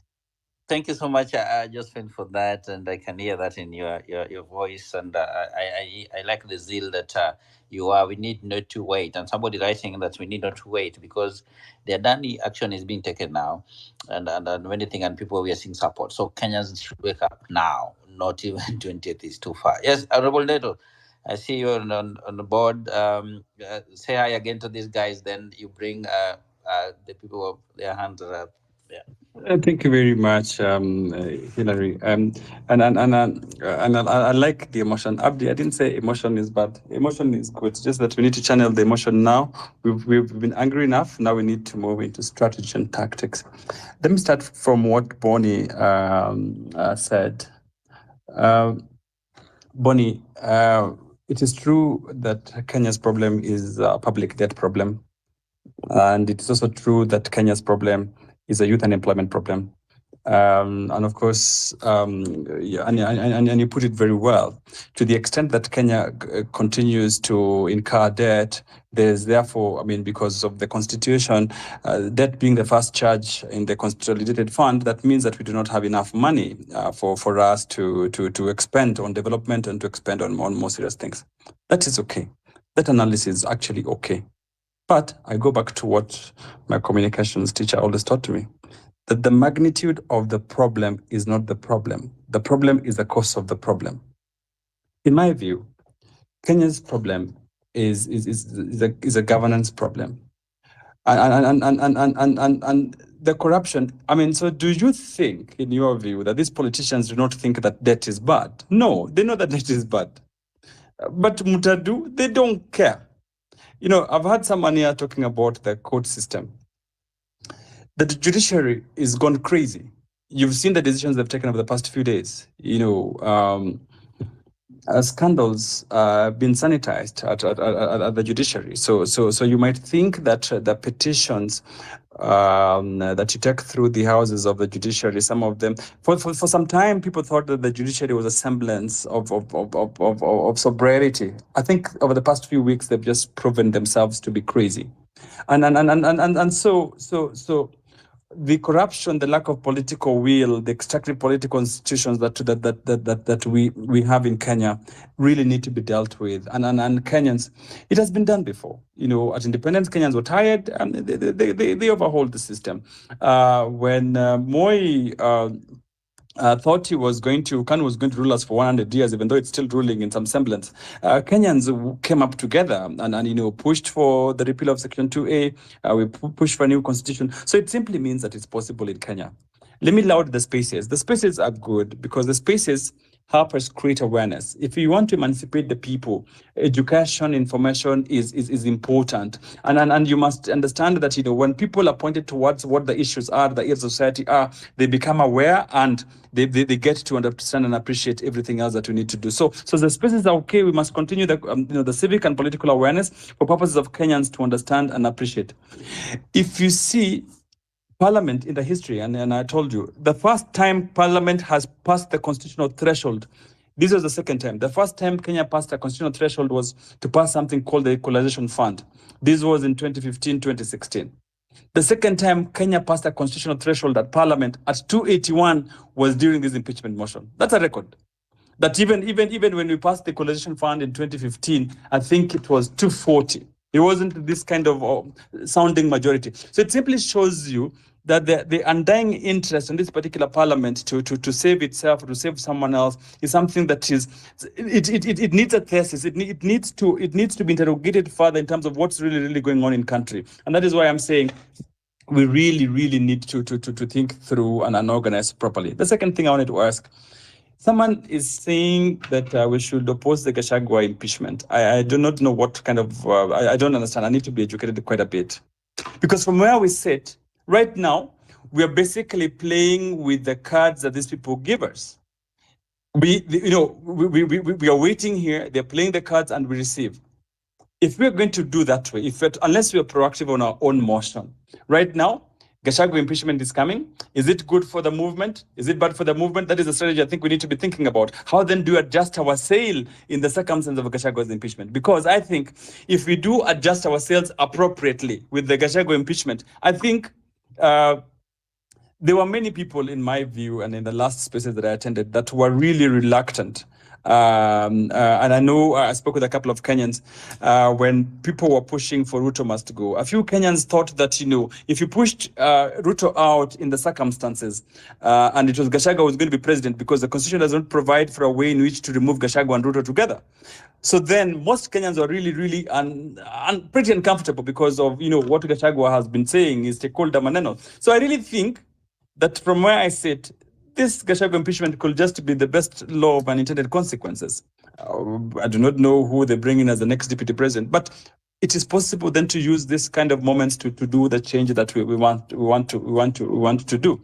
Lastly, before I give it to the other speaker, I think that change comes at a cost. As revolutionaries and people who really want to see the very best for Kenya, we must be prepared to pay the price. It is not easy. It is not the sort of thing that comes easy, but we must go all the way. Josephine, you have the microphone. No, it was Kenyan lady. I think it was Kenyan lady. Sorry, Kenyan lady. Kenyan. The Kenyan lady who is in German, or the Kenyan lady or the German lady. Kenyan lady, thanks.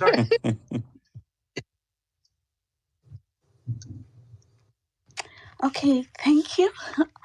I saw a few hands prior to my joining, so I would totally understand, honestly, if they went first, because I have a sore throat. Just take the other speakers. I'm gonna jump in afterwards if that's okay. Hey Larry, can I Okay, just Hillary? address? Or should I go ahead? Yeah, Bonnie, go ahead then, Opio. Yeah, Go so ahead, Bonnie, then. I just wanna address the comment that the previous speaker made. So we don't have a disagreement in terms of what the issues are, right? I've made it very clear to Kenyans that our issues can be broken down into two buckets. The first one is a structural problem, right? Our current system of government was designed to fail. We took it from somewhere, we imposed it on Kenyans, and we didn't do the hard work that was required to make sure that it's sustainable, right? We have too many politicians in our country and running around doing nothing. And these politicians are eating up a ridiculous amount of the national cake, if I can say that way. So that's the first issue. Too many politicians running around doing nothing and eating up the vast majority of the resources. I've had a couple of people question, why do I say that? And I want to make sure Kenyans understand. If you look at every one of your counties across our country, each county has on average 47 MCAs. Okay, if you take all the MCAs that we have and take an average 47 counties, Every county today gives up 10% of its budget to these 47 people. That does not make any sense. You cannot point out any company or any jurisdiction in the world that gives up 10% of its budget to a group of 47 people. That's our first issue, is that the system of government that we have right now is designed to fail. It needs to be fixed. So that's a structural issue, right? The second issue is governance, right? We have criminals in these offices, and the sad thing is that we put them into office. So they, there's a lot of pillaging that's taking place, and there's a lot of wastage. Though all those issues have to be addressed at the same time. I do believe that we're at a point where this issue, we cannot take small changes anymore. We have to insist on wholesale change, because we have an opportunity that we have not had in a long time, right? Kenyans are beginning to feel that things need to change, and I 100% agree with that. We cannot wait. We can't wait any longer, and we cannot take small changes. We need to insist on 100% change in direction, in priorities, in people that are occupying these offices. So I just wanted to point out that we do not have a disagreement in terms of what the root causes are. We have a structural issue and we have a governance issue. We need to deal with all those issues at the same time. Thank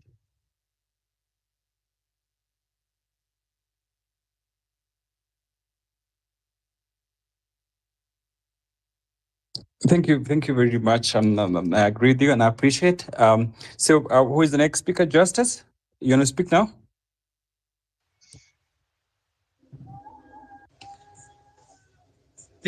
Thank you so much.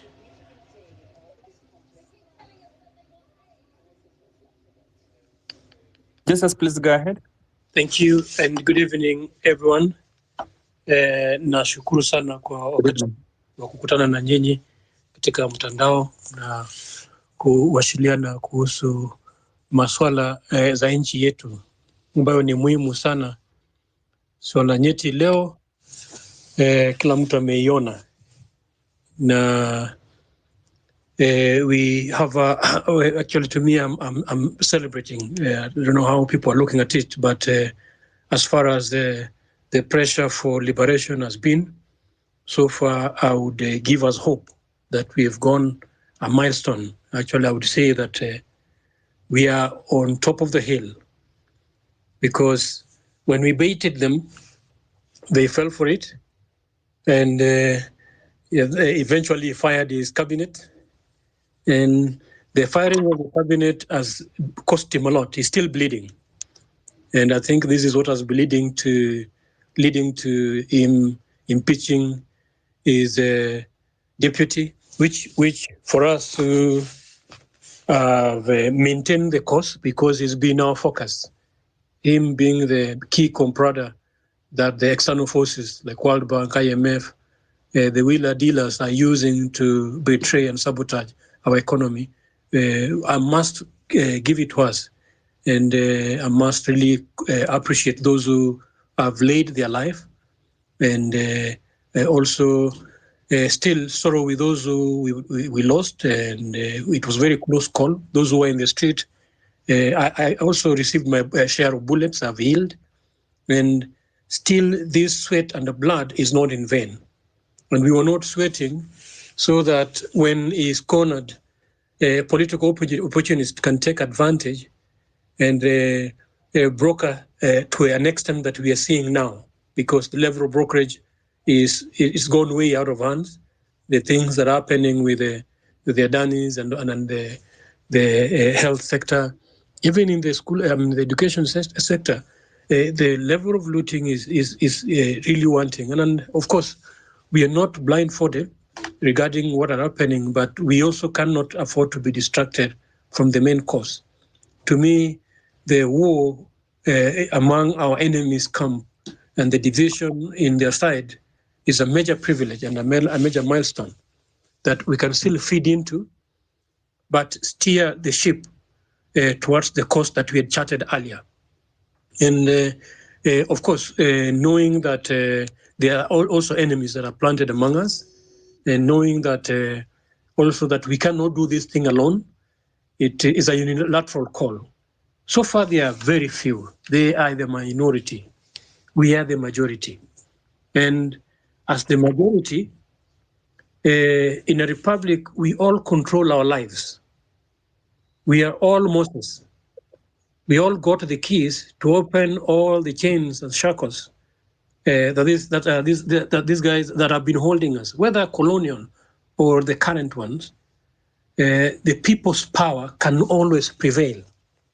And the sovereign authority of the people, I think this is the key mandate that sessions like this should focus on, to make sure that we empower the citizen, we equip the citizen, we enable fellow citizens, such that even by the time that we are breaking through, because let's fight for posterity. Let's not fight, and then somebody gets in, then we come back again. Somebody gets in, and we come back again. Because without adequate education, especially political education, we would not be able to sustain this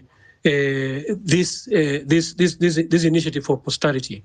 But if we continue the way we are doing and pulling our minds together, especially on the power of the people, because the Constitution has granted us inalienable rights that cannot be taken away, even by an animal, leave alone a human being. Right to life, right to freedom, right to purpose. These are guaranteed by the Constitution. The moment somebody, like now this current regime, the life that they've taken, it's absurd.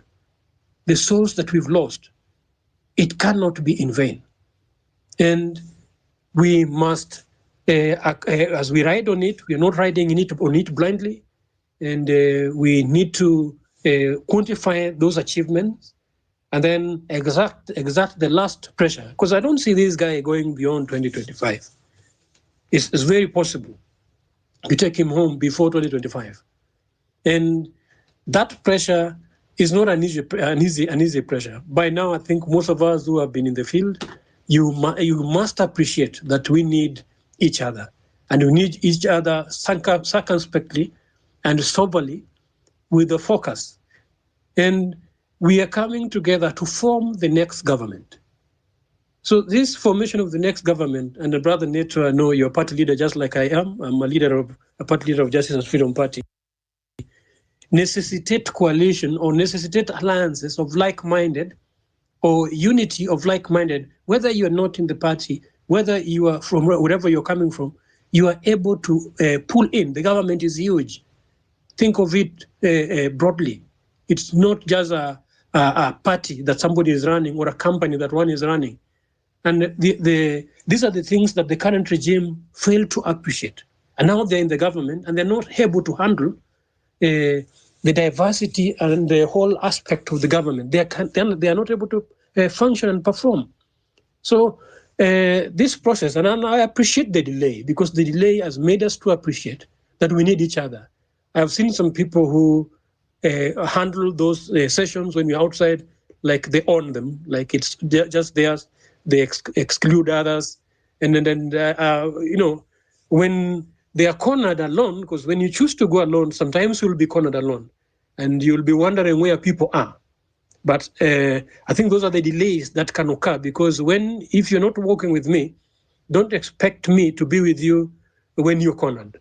But you see, when we are all together and appreciating each other and enabling one another, even when we go out there in unity, without selfishness, it will be very easy to hasten and quicken this. And the delay has helped us to harmonize all those other things that were manifesting. I know people are pulling in various directions. Some want to lead. Well, we're wondering to where, because if you leave them to lead, we've seen the circus. But to form the next government, then we must appreciate the significance and merit of each other. And we must treat each other as such, by making sure that when we come out together, we remain united and let every individual function according to their strength and their ranks, because everyone has what they're bringing. Like I've seen a case scenario where we appear in a music concert, and then the artists are performing very well, and then you say there are no speeches, and you close it out, and the people who are speaking are also leading us to nowhere. Seriously. When we organize each other and meet out, even if it is in Uhuru Park, The individuals who have political messaging that can bring sensation and energy that can actually push us to the next, give us the momentum that we need to the next level. But when we leave it just to entertainment and it dies like that, it beats the purpose. So it's to me is a point of us thinking circumspectly, and also maintaining our eyes on the course that we charted. Somebody said that many can steer the ship, but it takes a captain to chart the course. The revolution that this country needs, we've spelled it out. We are under captive, colonial captive. Actually, they've messed up our economy. They are making sure that we are running through zero industrialization. There are no jobs. Education, even the model of funding, is just to make sure that we have less graduates, so that they keep harvesting more cheaper human resource from this geographical location. Look at the health crisis. That is the depopulation concept that they've been trying through working Bill Gates and those other aspects. They're trying to use every avenue to make sure that they mess the society for the gains of these external agendas. And it's us to save ourselves. And that is why, as a republic is you and me. There is no Moses that is required to draw us out. We need to draw ourselves out. And if we all come out successfully, I believe it will be much more sustainable. So it's a unilateral approach. Let's pick it up. Freedom Thank is you here. very much. And thanks so much for this platform. Thank you very much, party leader. I will look for you differently so that the United Government Party and the Justice and Freedom Party can already start working on other things in other fronts without clouding this. Thank you very much for your thoughts. I really like that, we must fight for posterity. And I hope that when we fight for posterity, we'll be creating a virtuous state. Ogogo, your hand has been up. Let's hear you. Good afternoon, good evening, good morning. Asanteni sana kwa hii nafasi yenye mmenipea. Nashukuru. Yangu itakuwa machache kabisa. Number one, Ruto aliapa na akasema anaweka Biblia chini na anafanya kazi, anafanyia Wakenya kazi. Yeye aliweka Biblia chini akachukua kitabu ya kwaya. Ndiye Ruto alichukua. Sasa imekuwa tu kwaya, hii inatendeka, hii imetengwa, sijui imefanya nini, mpaka leo hii Kenya inaenda kama sijui gari gani, sijui ni ya miraa, sijui nini. But let us be very much simple. Tuseme ile lugha yenye kila mtu anaelewa. Let us not just tusema tu visungu mingi, vocabulary mingi na Ruto asikii hizo. Tumesema hizo ya kutosha kwa hii space. Tumesema hizo visungu from sijui lini mpaka leo hii ni visungu na vocabulary moja baada ya ingine. Inasaidia nini? Hizi visungu zenye tumekuwa tukisema mingi kila siku ni space, kisungu. Imesaidia nini? This nation to just come to a standstill. Kila kitu simame. Na lugha rahisi yenye Ruto anaelewa ni maandamano. There's nothing else. Hiyo inatisa yeye. Hata yeye mwenyewe anajua. So tutoe the much talk that we have and spend here on spaces. Kila siku ni space. Hii ndiye mada ya space ya leo. Ni visungu tu na vocabulary. Hiyo Ruto anasikia saa ngapi? Amesikia ngapi? Na vile tulienda skits alisikia mpaka akatoroka kaenda Uganda. Sasa let us talk vitu zenye tuna exercise kwa ground. Tusiongee tu na tuendi ground. Civil education sijui nini hizo zimefanywa na Wakenya ni wale tu. It's high time tutoke kwa barabara, turudi kwa barabara, kwa sababu hata watu wenye tuko nao ni wanasiasa. Hakuna mtu mbaya kama mwanasiasa. We have politicians, we don't have workers. And this country inataka redemption. Kama ni shule ifungwe definitely. Watoto wache kwenda shule kwa sababu hata wanasoma nini? Wanasoma nini hao watoto shule? Hii CBC yenye wameleta haisaidii, inasaidia nini? Ukiuliza watoto wenye walitoka class 6 wakaenda grade 7 hiyo, hakuna kila hata wana vitabu vyenye wanasoma kwa shule. So it is high time. It is high time we, you, me and the rest tutoke nje. Kwa sababu hata kanisa hakuna Kenya. Wako wapi hao? Kanisa iko wapi? Hizi vitu zote zinafanyika, zimekuwa zikifanyika, kanisa imenyamaza. Imekuwa ikinyamaza kabisa. Ruto anaendelea tu kunyakua nchi. Leo ni Adani, kesho sijui ni nini, kesho kutwa hii maneno ya Adani ikiisha na hii maneno ya Gachoka ikiisha, kesho utasikia sijui anaongeza presidential limit, term nini hizo. Tutafanya nini? Na yule mtu mwenye amekuwa kwa opposition na amekuwa akifanya ile kazi yenye anajua governmentship tu kubroka ya haoni opportunity. Sasa sisi tusipotoka nje, tusipojitokeza tu, tuache hivi visungu mingi, tuende tuongee kwa barabara.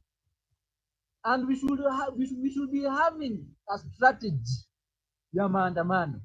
Kama tunaenda maandamano na wamama wajawazito wenye wako wajawazito 7 months kirudi chini na watoto wadogo, sasa Ruto awe wao basi. Kama ni strategy tunaenda naye kwa maandamano, hatuwezi kuwa tunaongea tu na kuna chenye tunasema. Hiyo sasa tunaongea kulia nini sasa? Na hapa Kenya kuna ile sheria yenye ina support mwananchi. Hakuna, unaenda kwa unaongea, kuna mwenye nakusikiza. Unaenda kwa barabara, kuna mwenye nasikia. Lakini hiyo barabara ilitisa Ruto, ilimtisa. Sasa inafaa vitu zingine tuweke pending kwanza. Tuweke tu vitu zingine pending kwanza, tuangalie suluhisho ya nchi itatokea wapi. Hakuna kitu kizuri kenye kinakujanga na kicheko. Lazima tujitume kwa hicho kitu kizuri. Na tuwezi tu paka tu mafuta kila siku na visungu mingi na vocabulary kwa Ruto. Ati yo maneno ya nini? Mimi sijui kisungu yenye naweza ambia Ruto yenye sijawahi sema. Tutoke nje, watu watoke nje. Wa barabara, tukabiliane na serikali vile inafaa. Hata kama watoto huwa watu wote. Asante sana. Asante sana Ogugu, asante. Tumekusikia. Inatakana ya kwamba tulie kidogo, tusiseme kizungu mingi. Asante, tumeshukuru na watu wajitokeze kwa barabara. Josephine, ungependelea nafasi kuongea? Asante. Josephine? Okay, Lady Justice, I think, is here, and also Tom Boy and Sankara Pio. Honorable. Yeah, I've seen them. But the Lady Josephine has been there. So after that, then Lady Justice will tell us about Omena. But Josephine, do you want to speak now? Okay. Is she having a problem with the mic? Josephine, if you want to speak when you're ready, just let us know. Sankara, you want to go now? Okay, Neto, thank you. Thank you, Irail, and your co-host. Nataka kushukuru for this opportunity. I have only 2 things and I want to be very brief. One, I think it's enough time we have taken on the spaces, on the social media platforms. Now it's time to action. And we must have a time frame. Neto, you know, I look upon you. You are one guy, young person I normally like because of your ideas and the way you're bringing them up. This time I want to commission you guys. Kindly, can you look for all other political bigwigs? Tukuje pamoja. We stop history ya kuongea. You know, we had an opportunity the first time wakati tuliingia parliament, but because of 1-2 things hatukumaliza kuingia the house in the hill, because that was our plan. Reason why most Kenyans shied off ikaachiwa the Gen Z. But right now, it's a Kenyan problem. And it's high time that we amalgamate ourselves together and work for this common goal. Our enemy, anachulikana, Sakayo and his brother Conman. We need to deal with these guys. Unaona tumetulia kidogo, they are reorganizing themselves. Sisi tunaendelea kuwa space. So it's high time that we move out of the spaces and we have a concrete strategy with time frame. To me, if it will be possible, 2024, we should not go beyond 2024 with Ruto in power. And our agenda ni kumtoa in power, not kuongea story, is to get out of this man, because there is nothing we expect good from Sakayo and his friends who are grouping pamoja. Nothing. Hii story tunaanza kudanganywa with the IPC. What IPC do we expect from these political tags? Honestly. So can we get out of this? Have time frame. And I'm commissioning, nimeona Chasters amesema is also a political leader. And can you look for the others? I know there are other things happening behind the scenes, but be part of this. We are looking upon you guys. This time hakuna story ya kusema leaders, formless and all that. No, we must have a structure and a working structure. Number 2, we need to have, as a people, unit of purpose. Unit of purpose. As Kenyans, we might not agree on policies, we might not agree on ideologies and all that, but let's have that common unit of purpose against the common enemy. We deal with the enemy first, and from there, now other things can fall in place. Finally, it's a question. I don't know if we have some legal minds here. There's a ruling which was done from the former Chief Justice about our parliament on issue of gender imbalance and appearances. Right now, is there something we can do to push for this parliament to be dissolved as we are working to do away with Ruto? And I will want this one, NATO and friends, to kindly take it up. And if we have legal minds here, able to say what should be done. How can this be pushed? Because that thing, I think, is still on. It's only that now we have a rogue CJ right now, who is on bed with Sakayo, that she cannot do anything right for Kenyans. And even so that, tujue, can we push on that? Because I believe those are some of the fruits we can work on. How can we solve? Because that is the major criminal enterprise, our parliament. We do away with it. As we push for Ruto and Raila to forget about them, kabisa. So let's have those time frames. Let's have unit of purpose. And hiyo swali nimeuliza, if we have legal minds here, kindly come up and try to explain on the same. Thank you, and may God bless this country as we push on. On 20th, tusilale. We want 1 million plus people at Uhuru Park as we push for the necessary celebration of our heroes. Thank you so much. Sankara, thank you very much.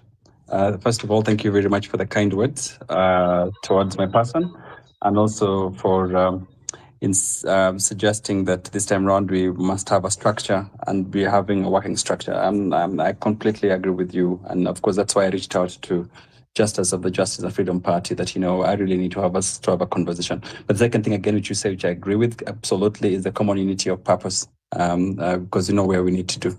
But the third thing that you've said, which has tagged my heart, is what the United Government Party that I lead has been on the dissolution of parliament since 2020. So I'm both a legal mind, but also an interested party. And that's why I need to take this chance to talk about it. On the 8th of August this year, the United Government Party and 8 other petitioners repetitioned the Chief Justice for the dissolution of parliament. We think this parliament is unconstitutional, and it has no business transacting business in the way it is because of the truth agenda principle. The Chief Justice did constitute a bench on the 27th of September, and the hearings are supposed to be going on. So the next frontier, in my view, and I agree with you absolutely, we should push for the dissolution of this particular parliament. But now I see Josephine Zand is up. Josephine, maybe you're ready to speak now before I get Lady Justice. Thanks, Josephine.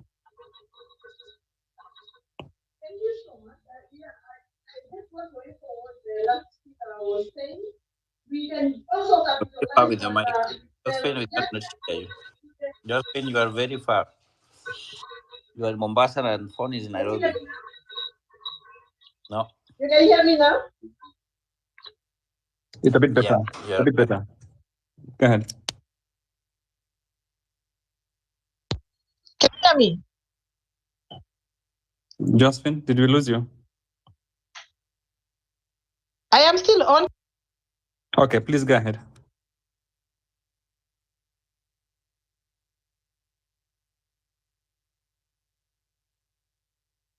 She dropped, Mheshimiwa. She dropped. Okay, Lady Can't hear Justice. Lady Justice, you want to go ahead now? Thank you very much, Honorable.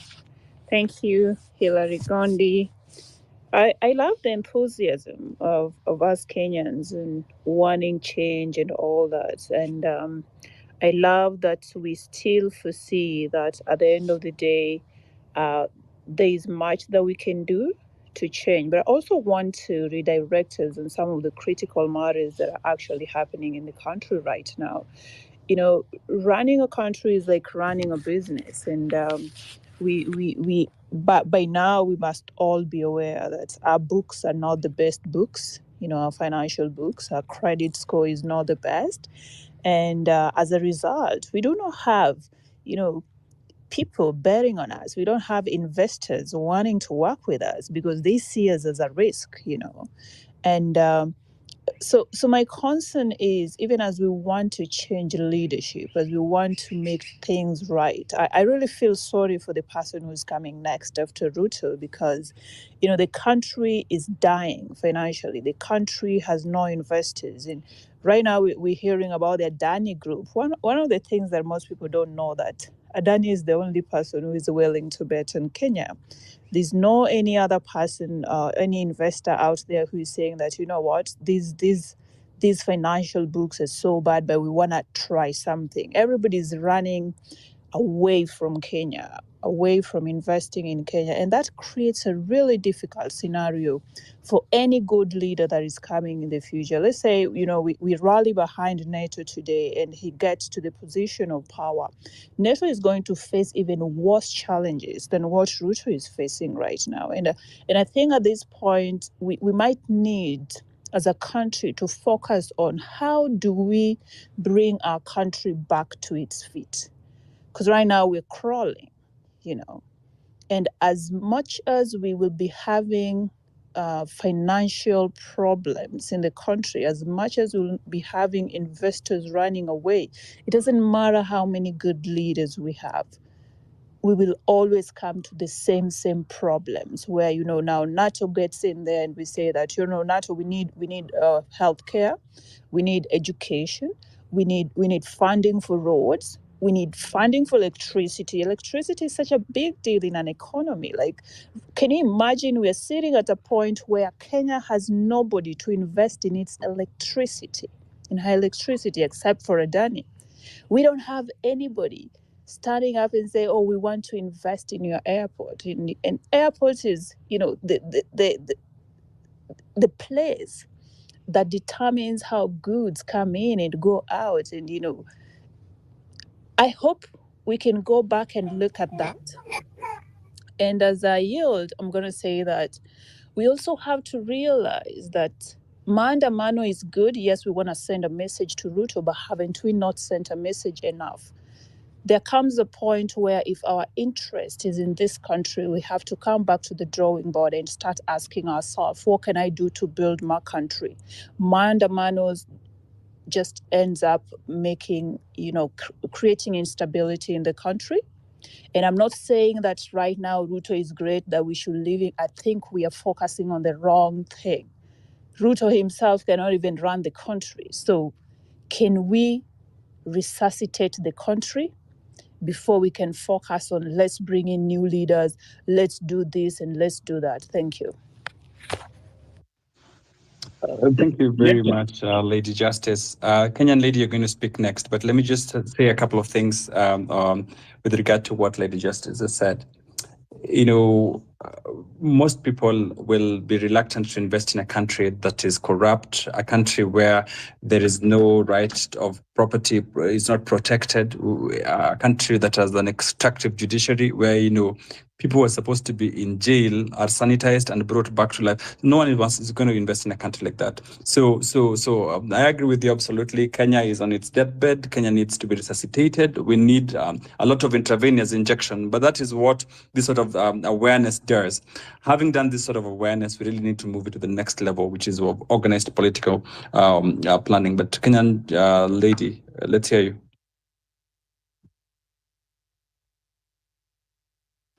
Hi, everyone. Good morning, good afternoon, good evening. Thank you very much for the opportunity to speak. I'm battling a sore throat, as always. However, that is not the point of discussion. First of all, I thank you, Hillary, for this wonderful space. It is not always just obvious to have a welcoming guest, a welcoming host. I apologize. So I appreciate that a lot. Now, I've done my research, and I'd like to, first of all, refute a few factors that were mentioned. One of them was the failure or the lack of investors in the country. And I respect you very much, Lady Justice. Thank you. Nice to see you here. Now, the reason why I'm opposed to investors, and I'm very happy that they're not coming to Kenya because we discourage them on this side, is because they invest, but the investments never trickle down to those in the poor regions. So they are of no benefit at all to Kenyans, whether or not they are there. Their presence is not felt. The corruption rate is so high that as soon as they exit the airport, they go to Masai Mara, they go to the mining areas and then mine secretly and then pay those who own the mines, and that never reaches the poor people, the impoverished. That is why I say away with investors until the situation in Kenya is stable. Now, that said, I've done some research. It's estimated that around 10,000 people require dialysis daily in Kenya. 10,000 people. I'm getting at something. But only 10% of them receive treatment. That is 1,000 people. Now, I watched a video this week where a family was grieving the death of their mother because as soon as she had dialysis on Tuesday, I believe, and on Saturday she was dead in Kenya. And I just couldn't believe it.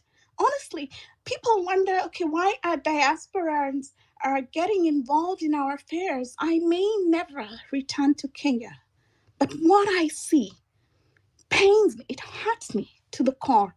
It really ashames me that I'm building Western regimes and mine is crumbling. That is why I join spaces. That is why I call for accountability. Talking about accountability. Now, I've been very vocal about that because it's not because I hate the people. It's not because I hate Morara. But if you look at why all regimes in Africa fail, it's because of the lack of accountability. You cannot say you want people to contribute towards your cause, but they should not hold you accountable. We are going back to dictatorships. We must hold everyone who wants to get into leadership positions accountable. It doesn't mean we hate them, but that is why Western systems function. Accountability. I can stop Angela Merkel on the street. I can stop Olaf Scholz on the street and say, what are my taxes doing for me? And we have to hold them accountable. If you don't want to be held accountable, you cannot become a leader, because that is the exact reason why people died during this Reject Finance Bill 2024. People are dying because of lack of accountability. We must hold everyone accountable. That said, I want to go to something else. Now, 600,000 students who qualified for placement in institutions of higher learning in Kenya did not apply for slots in 2024. What does that mean? The HELP loan has failed. Now, everyone, what I'm trying to get at is that with these 10,000 people who require dialysis daily, if one member of the families took to the streets, we would have 10,000 people. If those 600,000 students took to the streets, we would have a further 600,000 people. I expect that of people who are suffering. I really do. I really do. Now, if we add the numbers of those who are perhaps not receiving aid when they need it, those who are affected by the reforms in agriculture, we must have at least 1 million people protesting, and that daily. Now, what Kenya did, where I feel, and that I'm talking as someone who analyzes regimes and advises, please. So, what I feel went wrong is that there was so much euphoria after the 25th of June that it just killed the movement.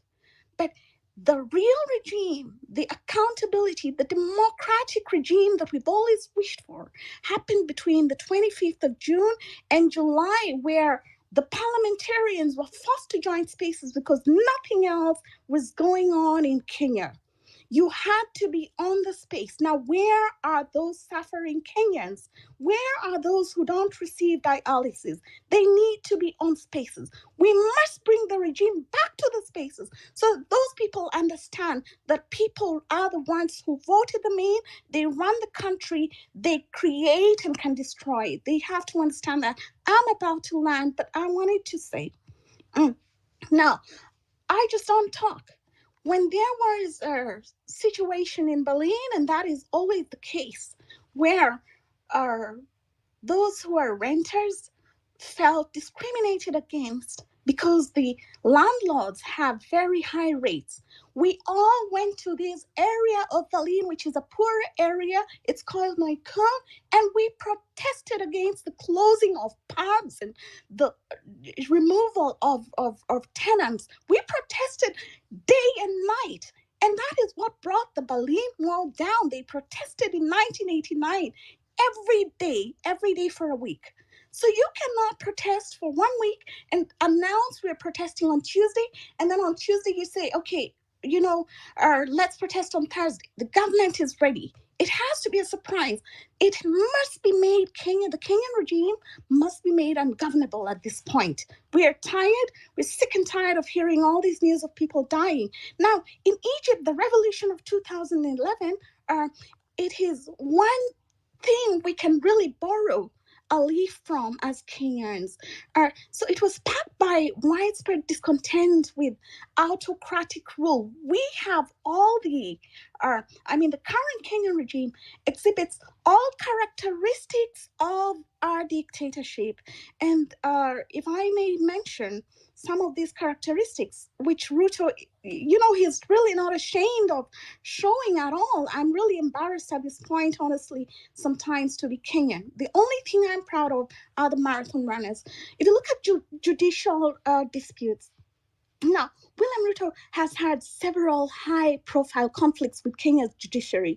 For example, he has publicly criticized court rulings that have blocked some of his key policies, accusing judges of being corrupt and biased. So this has raised a lot of concerns about his commitment, as you all know, to the rule of law and the independence of the judiciary. How do you constitute the IEBC when Ruto is still in power? That means you want to surrender all your democratic rights towards a dictator, and that can only go wrong. So then we have the tax policies. He always comes up, there's a housing levy. Then agriculture. How do you buy land? How do you purchase land and cannot grow the simplest things on that land? And just, moonbeams, which are grown everywhere. Why should they forbid it? Kenyans, please, I urge you. I'm not talking because I want to, I'm going to come back to Kenya, to a peaceful Kenya where people have died for my sake. Like I said, I may never return to Kenya, but I want those who are in Kenya to enjoy the freedom we enjoy. And then there's the handling of protests. The government's response to these protests. Last year, over 70 people died. This year, we know very well over 300 people have died. Right now, there's a missing man, a young man called Muridi. Nobody is talking about it. It is until, and that is why I also oppose the influencers. when the influencers disappear, everyone calls for their release. When they are released, they don't call for the release of the abductees. And that is why I will not listen if anyone says don't, attack Morara or don't attack anyone else, because we have to call until everyone realizes this is not a problem of the minority. It is a problem of it's not a problem of the majority. It is a problem of all of us, the minority, the majority. All of us have to be on board. We cannot call for the release of Morara and he comes out and doesn't call for the justice for Bruce, for instance. Where is Murithi right now? How many of you know that Murithi is missing? That is what pisses me off, and I will not stop calling them out, honestly. Because as soon as you go out there and you want to be a leader, I want to see you function and work for the people, not for yourself. If I see that, I'm going to oppose that by all means. Thank you very much. Thank you so much, Kenya lady. But thank if you. you have more details, share with us so that we can know and follow up on the same. And thank you for your submission. Okay. But what you're saying is very true. So if you know anybody who is missing, let us know, and then we'll follow up adequately with other leaders and with other forms of KOT. I see you. Hillary, who was next in that order? I can see KOT there too. Yeah, no worries. Yeah, I see you guys. Oh, okay, let me hear Chief Advisor, then KOT, you come in. KOT, thank you so much for joining us. Hillary, you can hear me? Yes, Abdi, I can hear you. Let Chief Advisor go, then KOT come in. Hillary? Okay, hi I guys. can hear Abdi. Hi, Hello. Chief. Can you hear me? Yes, we can. So, Very well. okay, so I want to be very brief but my take will be very controversial. And I want people to understand that Kenyan politicians wametuzoea. Like what they know is that they know that wanajua system. And being that they know the system, they know how to manipulate it. They know that they can do anything. You will go to court, they'll drag it in court. These are done in 30-year contracts. You've seen now they're doing 30-year contracts. It's because they know that they will go to court, they'll sign a contract which says that if that contract is revoked, they still get paid. So no matter what we do, these 30-year contracts will go through. In other words, we are going to be colonized by Ruto and Raila. Because don't assume that Raila can be in that same room where a multi-million dollar, because ODM is not in government. In your mind, no ODM is in government. And they cannot be in a room where a 30-year power deal is being struck, a 30-year airport deal, a 30-year, all that, it has to go through finance, it has to go through all those guys. They cannot be in that same room and not get a share. Baba has gotten a share. Baba is gone. Do not even depend on Baba now. And I tell people, I have been a Baba supporter since I got my ID. I have voted for him many times. I have chewed tear gas. Nimetoka makamasi na machozi because of kutetea Baba na tear gas. Tukapigwa hadi na mawe that time tukitoka na airport. But I say now, Baba tumachana na yeye. Oh, know that ODM is in government and this government is not for us. Ni government ya kukula na kuharibu. The devil comes to kill and destroy. So I'm saying I'm going to be very controversial. What I want to say here, government did not listen to you until you entered parliament. In other words, do not think of going through the system ways. At least you will go to court. Yes, we'll do all those. We'll go to court, we'll demo. But they're used to that. They know they have the system in their hands. You'll go to court, they'll drag it in court. They will do what? They will even go against court orders. You saw what Masengeli did. When he was called to go to court, he refused to go. They'll even ignore court orders because it's their system. I remember when Nelson Mandela was struggling against apartheid, he got to a place where he knew he had to establish an armed resistance, umkhonto wesizwe, because he knew the system was built by the white man for the white man. No matter what he did, the white man could just counteract him within the system. He will go to court, there's a judge there, there's SWAT, there's all these things. The prosecutor even refused to take your case. So he went armed. In other words, he did what these people did not imagine that it can be done. Like people can arm themselves and go against them. In other words, when people stormed parliament, these people never imagined that can happen. When we did that, they were like shocked, like, hey, they had to listen to us. Parliamentarians were running around, they had to come to spaces, they had to do this because they were shocked. We did something they did not expect. In other words, we need to do things which they did not expect. And I'd like to remind you of this thing. I remember when Garissa University was attacked, 147 people died, 79 were injured by only 4 Al-Shabaab. There were only 4 Al-Shabaab militants who killed 147 people and injured 79. And when the police went there late. I remember a senior police officer said one thing, that, hey, you know what? Only 4 people did this, killed all these people. You know, it was a massacre. And the police officer said, if only 5 or 10 of you were brave enough to charge at these Al-Shabaab people with their guns, many would have been saved. Yes, they would have killed maybe 10, maybe 20, but not 147, not injured 79 people. In other words, what am I saying? We are allowing ourselves, we are many, but we are allowing a few people to rule us on Atunyanyasa. But because we are not brave enough to sema, if only one of us can do something, if only 5 people can attack, if only one person can do what? As I said, my take is very controversial. And my take is simply this. Unless the head of the snake is cut off, we will cry for 10, 7, 20 years. They'll come up with laws. It's their system. They will come up with new laws. They will sign contracts. They'll reject court orders. They will send the police and the NIS who are even in this place, even listening to me. They will be set against us. They will do all this because they have the system. Unless we decide we are going to do things which are beyond their thinking, that we're going to stand in parliament, that we're going to even assassinate even that Ruto, shoot him in the head and he goes and Akinaitumba run into the bushes. Imagine if Ruto days Chungo will never stand. These MPs will be running around, drowning the bird planes and disappear. Unless we do things which they do not imagine we can do. Unless one brave Kenyan can do something which we do not even think. We cannot all of us 147 die because of 4 Al-Shabaab people who are bothering us. We cannot sell our country into slavery. In the next, Ruto knows it's going to go.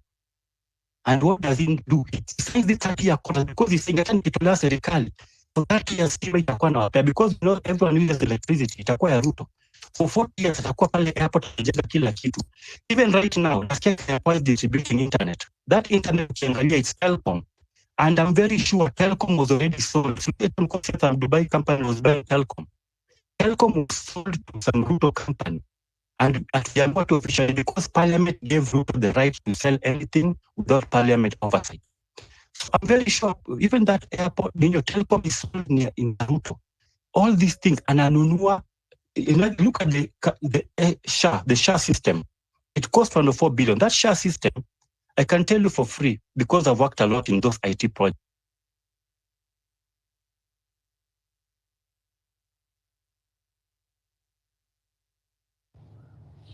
Chief, we lose Through you. a name like Adani. Okay. Hello, can you hear me? Yeah, can you hear you? Yeah. Yes. Okay. Sorry for that. So I'm saying he's taking these monies and he's. So we saw the Nation newspaper saying Adani has been given over 400 billion. Our economy, the amount we collect is 12.7 trillion around there. So is it 2.7? No, 2.7 trillion. Adani has been given 15% of our economy. Imagine one company being given power deals, airport deals, SHA system. 15% of our economy, the money we collect by KRA, is going to Adani. Unless we do something controversial, unless we storm parliament, unless we shoot someone in the head, unless we stone these people, unless we burn them alive, unless we show them that it's not, we are angry and it's not business as usual. I'm telling you, these court processes, do not think about doing things. They are used to that. Utaenda kotini tu, watatembea tu kwa barabara. Unless we do something controversial. I'm telling you the truth, Ruto akufe. That's my take. Raila and that's my take. Thank you. Asante sana Chief Advisor kwa hiyo na kusema hayo yote, tunashukuru kwa yote na nafikiri hiyo ndio lengo letu kuu ambayo tuko hapa ndio tunazungumza.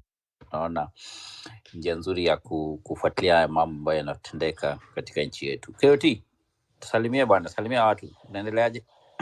Poa sana, mkoaje? Hope mko fit. It's been a minute kabla nikuje hizi space za Hillary. Mkoaje? Niko sawa kaka, vipi? Nashukuru. So acha mimi niende straight to the point, yeah. Point number 1, I'll talk about unity ya hawa jamaa wenye wanajiita revolutionaries.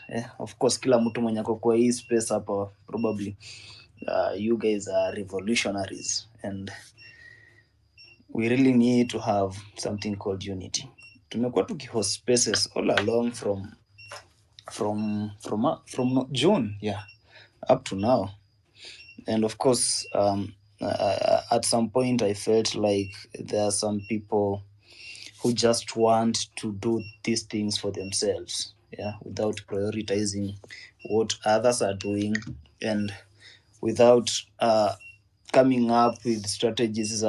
We have a united movement, and that's why unapata today there is somebody talking about Adani, another one talking about Shah, another one talking about Shifu, another one talking about politics and whatever and so on and so forth. So you find out that we are having people speaking about different issues at the same time, and so haziezi skika, and most probably kama let me take you back to June when we were talking about the reject finance bill.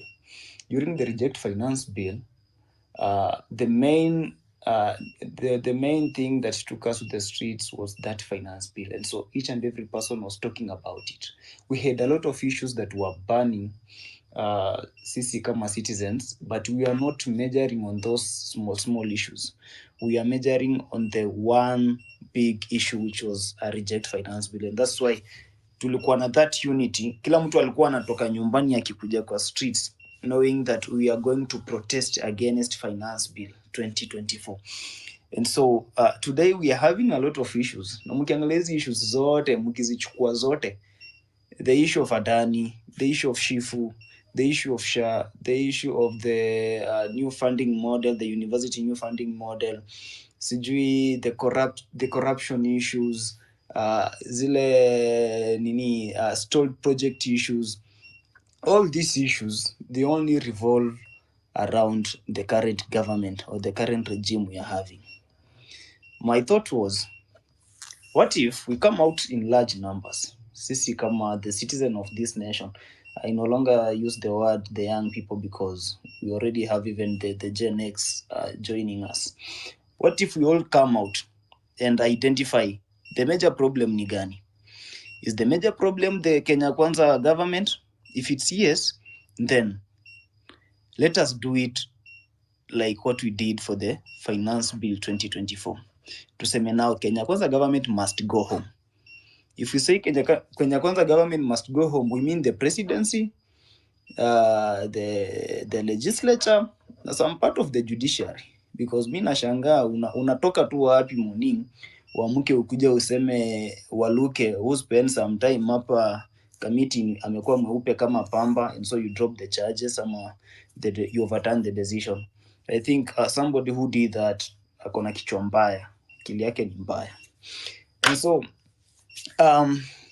apart from that, I think we need to have that unity venye nasema. Tuweke hizi issues zote kando, tukuje na issue moja pamoja, tuseme we want the Kenya Kwanza government to go home. And now when we turn out to the streets, that's the only song we are chanting. Because if you go there to chant about Adani issues, today we'll be chanting about Adani issues, alafu the same government, they are planning something else.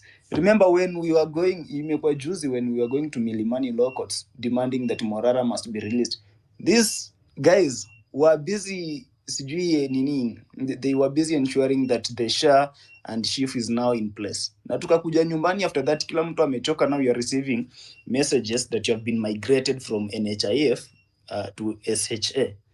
So you are wondering, tulikuwa huko tunapiga kelele tu, but those guys were doing something else. So let us have that unity, tukuje pamoja, we identify the major problem is the Kenya Kwanza government, the UDA government, the Ruto government, those people to go home. I think if you come out in large numbers and demand that as a united person or as a united people, then it will make difference.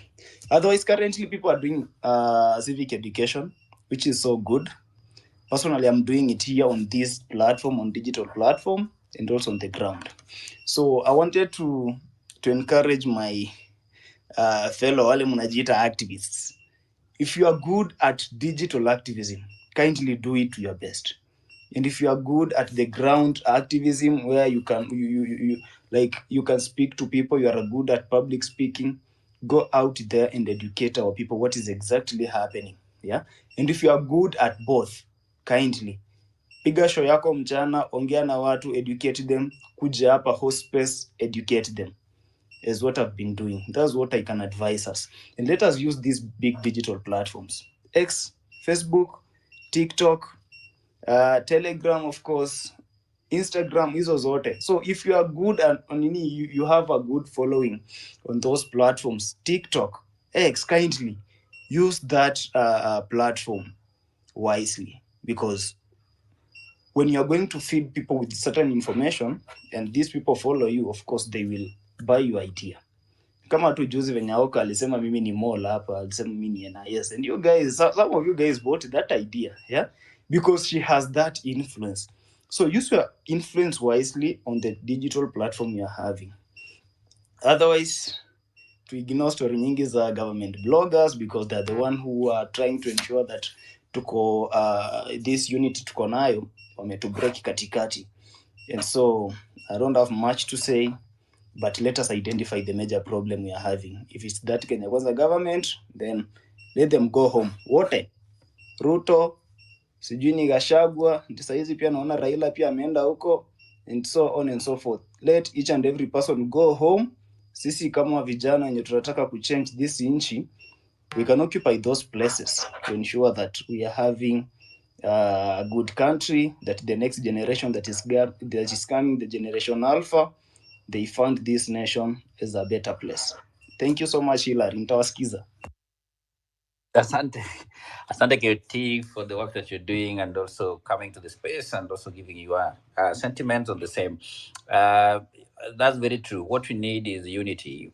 The problem is some people come in between us and now divert our attention on what we need to do, the proper action that we need to take. So we need to be very careful on those things, on those others. And we have the numbers now, and we can do it. Bonnie and Milton, I don't know whether you can chime in before we give Lady Justice, and then we give Kumbukeni. And Neto, if you have something up there, you just come in. You are co-host, right? Milton. Okay, I just want to say something. KOT, first of all, I have to admit that you're one of the young people that I strongly feel you're doing the right thing, and you're consistent and you're fearless, and you know what it is that we need to fight for. I salute you and I encourage you. Whenever I have the opportunity, I've always come to your space.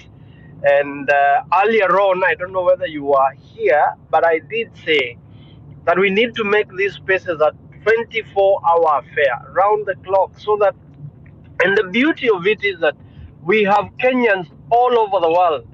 So there is no time that the space will lack quorum or will lack people. So if we can continue, I know sometimes you have your spaces up to, as late as 3, 4 in the morning. I've been there, and I think what you're doing is commendable. If we can all pull together, it is important that we sustain the narrative. I want to say, based on what KOT said, I still stand by the fact that our enemy is not Caswell, is not Morara, is not KOT, is not Hillary. Our enemy is the imperialists who are oppressing us and passing policies that are against the people. So we cannot afford to be distracted and to now start cannibalizing each other, because that is the rule that those politicians use to divide, so that when they divide us, then they get their way through.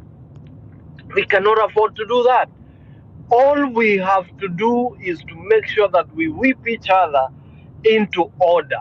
And in revolutions like this, in movements like this, it is very easy for power to get into somebody's head.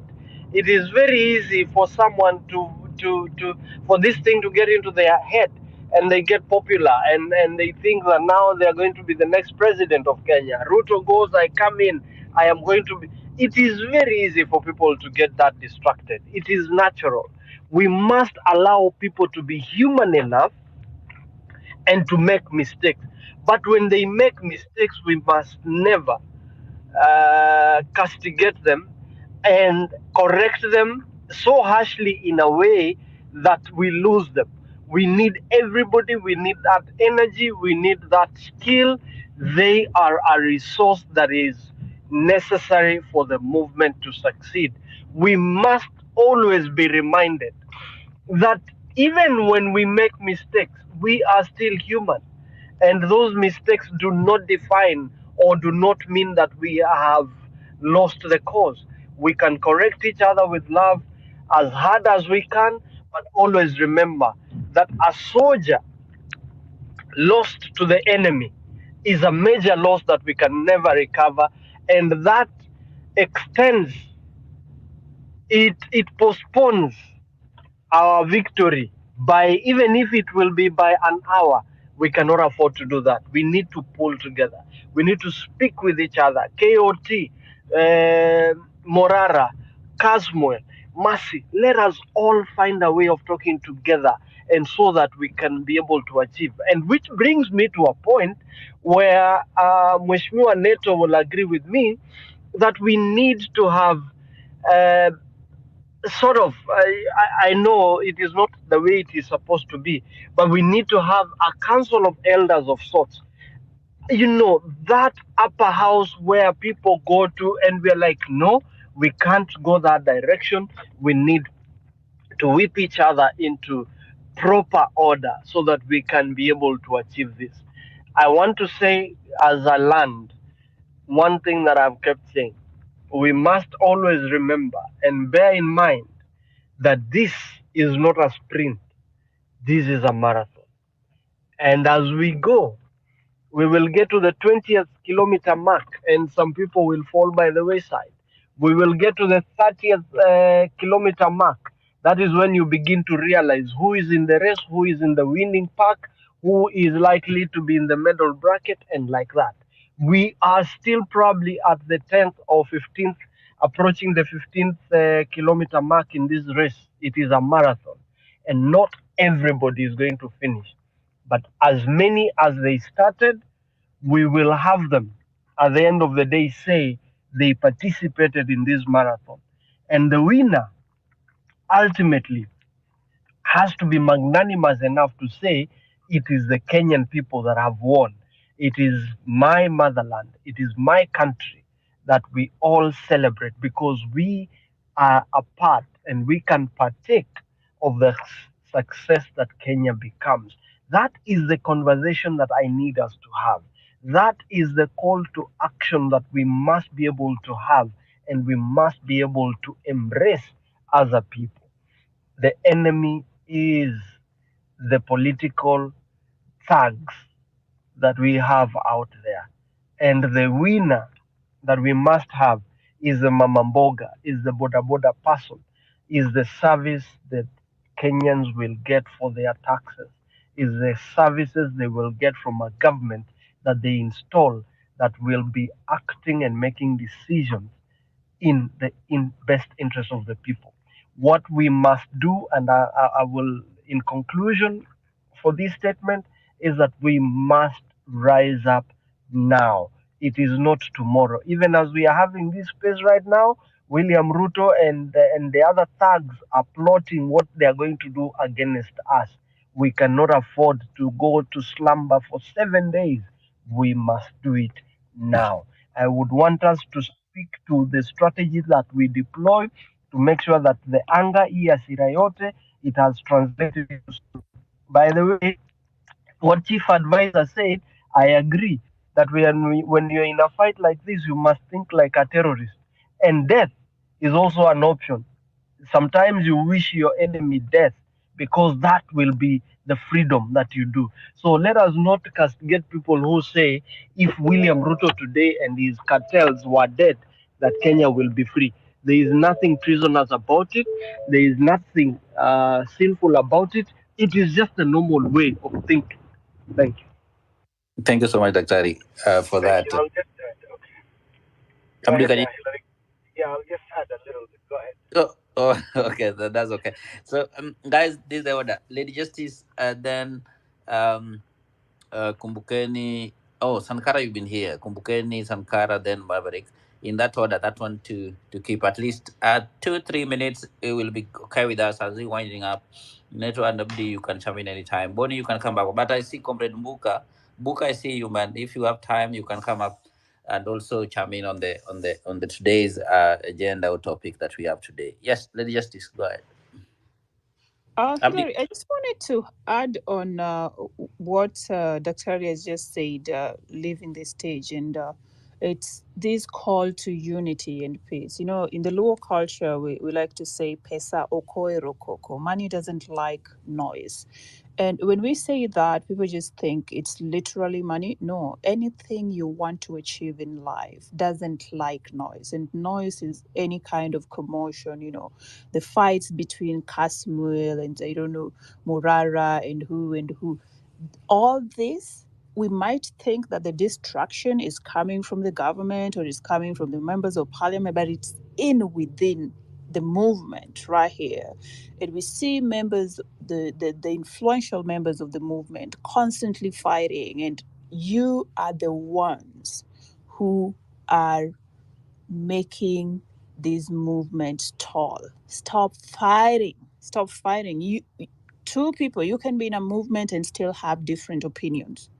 It is the diversity of opinion that is eventually going to give us best results. Don't expect everybody to reason like you.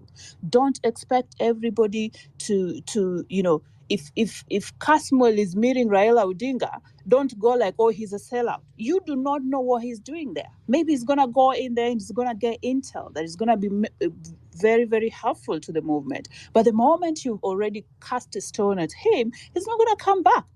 He's going to be like, you know what? Forget it. Order for order. I'm done with you people. And then at that point, the movement has lost an individual. One person has left the table, and now the conversation is stalled, or is not definitely not going to continue. So let's think about that. Pesa or hero koko. Money doesn't like noise. And if you want to translate it to the movement, success of the movement does not like commotion and noise. Thank you.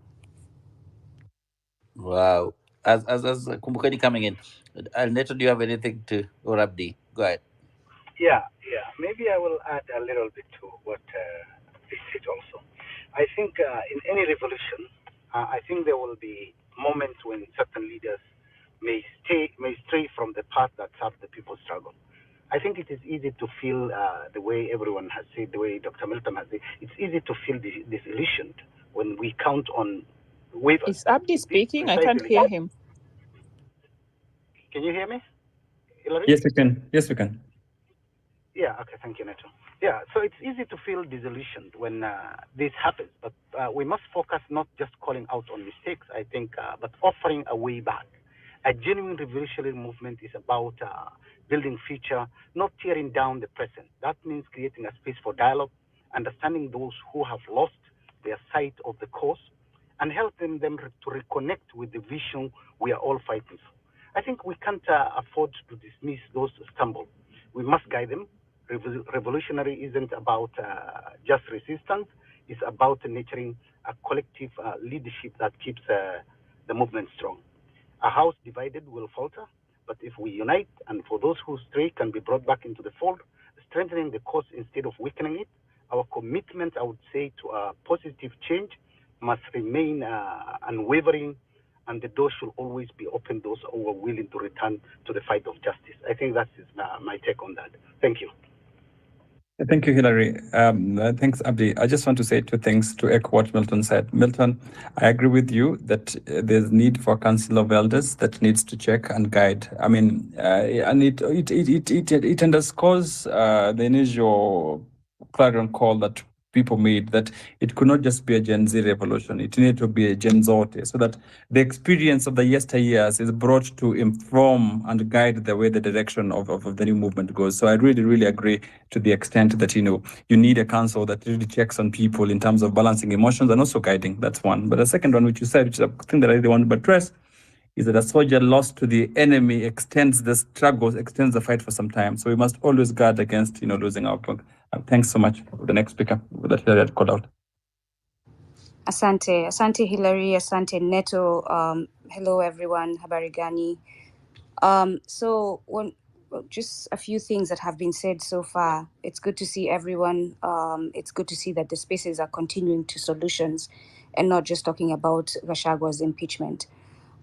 So as far as money doesn't like noise, if you do not understand the capitalist system, if you do not understand the imperialist system, you can say that and we can all walk away and say that was a great input. But if you understand that actually the capitalist system and the imperialist system thrives on noise, they create that noise so that they can function, then you're not just going to say that and walk away. So there's a way to do, it's a dance. And it's a dance that you have to be really good at doing. That noise, they're the ones who've created it. And they thrive. They make billions from noise. So they want to see noise. So if you go as a Kenyan saying, money doesn't like noise because you see yourself as part of capitalism, but capitalism does not see you as a black person as part of them, then your solutions are going to be temporary because you have lost sight of how you need to fight and who your enemy is. So two things. We have to start thinking of being anti-capitalist. That does not mean that we are not building wealth. We've been lied to that capitalism is the be and all of everything. That without it, your economy is not good. Without it, we're in mshamba. You're not awoke. You're not civilized if you don't have capitalism. But it's a big lie, and the disruption, the dysfunction that you see all over Africa beyond Kenya is intentionally designed and put in place by these imperialists. And Ruto was chosen because he is a dysfunctional leader, intentionally chosen because they knew he was going to create disruption, which would make it them be able to slide in and take over our economy while we were fighting each other. So with Lady Justice, I agree and disagree that yes, we need to stop fighting within each other, but we cannot think that capitalism doesn't like noise and go along with that, because capitalism, which I'm calling money capitalism, because that essentially is what it is, thrives on noise, and in fact they create it so that they can continue making the money. I like what KOT said. Lady Justice had come in and said, let's not focus on Ruto, but we'll be remiss if we don't focus on Ruto. And something else also I was going to suggest is we need to learn how to multitask. Focusing on Ruto doesn't mean that we're not focusing on other things, right? But we know we cannot take our eyes off of Ruto. So we cannot take our eyes off of Ruto and wait for 2027. First of all, there might not be a 2027. There's a bill sitting in the House right now of extending their terms to 7 years. So you all keep talking about 2027 as if it's a guarantee when it really isn't a guarantee. And we are seeing that Ruto is a student of Museveni, and Museveni, even his own son, just recently, in the last 2 weeks, stepped down from running for president to let his father run. His own son.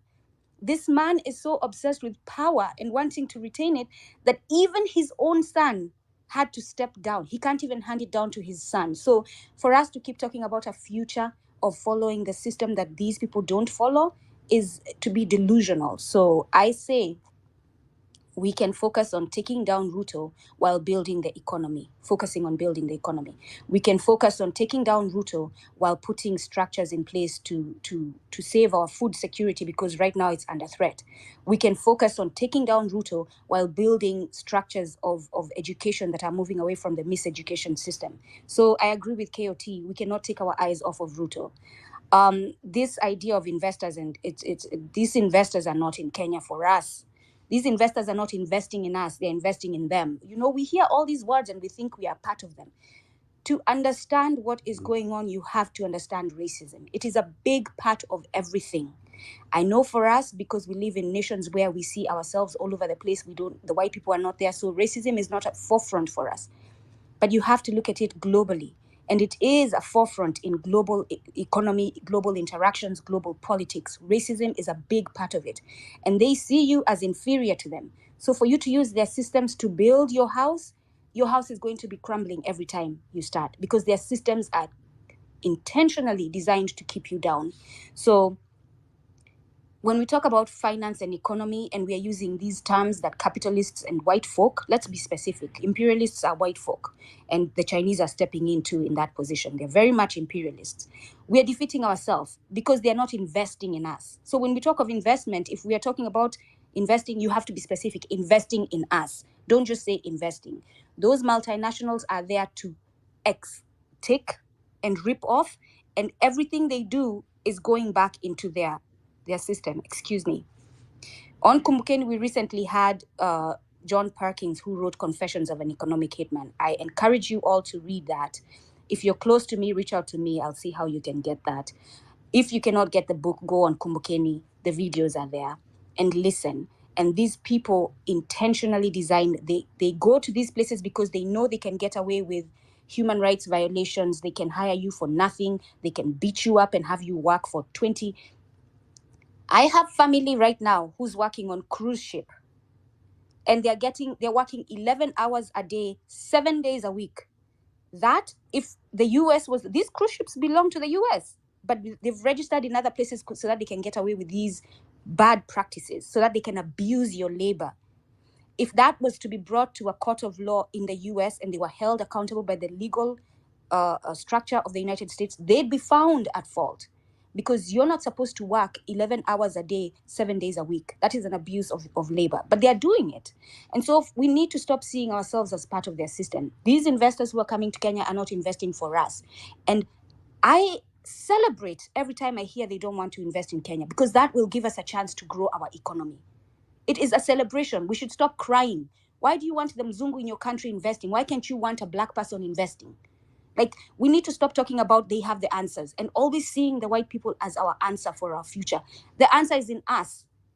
White folk are there for themselves, and they will never ever build anything that benefits us. So it's a high time we move away from that. And then the last point is, we have to start seeing beyond Kenya. The way we are going to win is African unity. I read, and this was on KOT's space, and I thank you for letting me read that verse from the book, The Kenyan Struggle, the Kenyan Freedom Struggle, Dedan Kimathi's letters, a compilation of the Mau Mau, the Kenya Land and Freedom Army's letters that was put together by Maina wa Kenyatta. And Dedan Kimathi writes a letter. In there is a letter from him to the Ugandans when the Kabakas were taken away.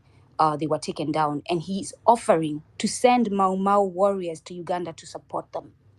Dedan Kimathi, as much as they were fighting the freedom fight and struggle fight to get their land back in Kenya, they still were not happy about shit that was happening outside of Kenya, because they knew it affected everyone.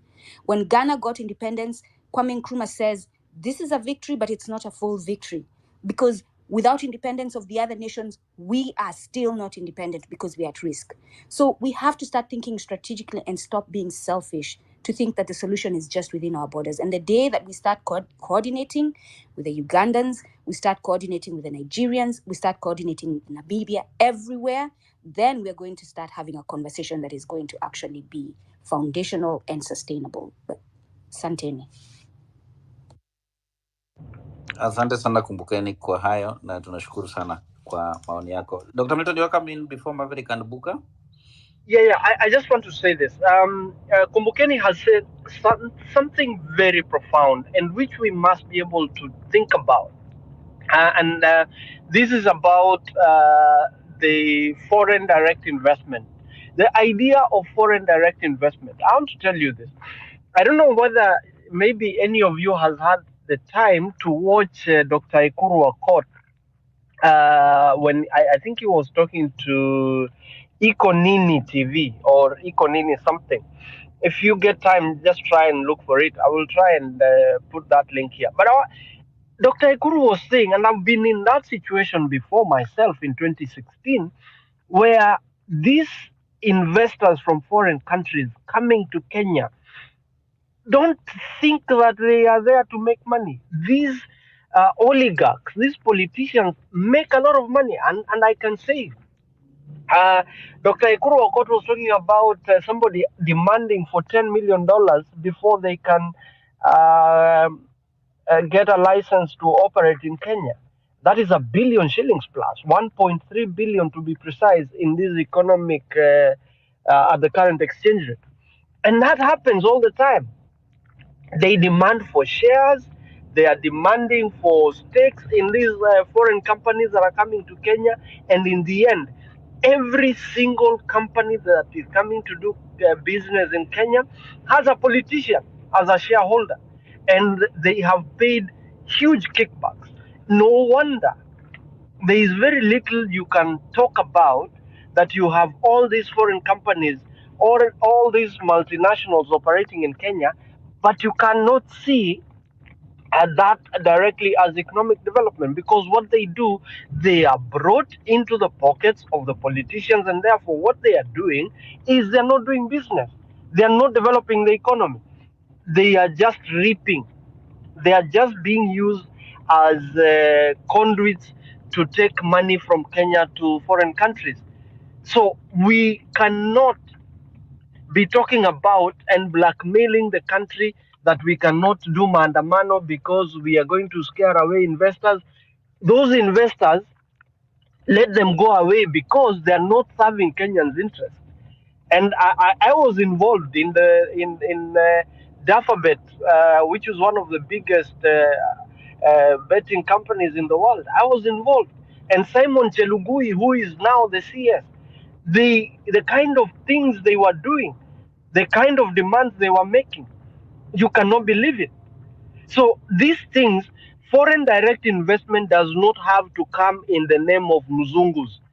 We have Kenyan investors, Kenyans who have invested in the diaspora and they have made money. They would want to invest back home, but they are not given a chance. Why? Because they cannot play the kind of games that these people want us to play. Why is Adani be the only company that could invest in new transmission lines and the power, the energy sector, or even JKI? Why couldn't we give Kenyans? So basically, what we are saying, this regime and this structure has to go. And within the Pan African context that Kumbukeni has spoken about, that is another profound conversation that we need to have.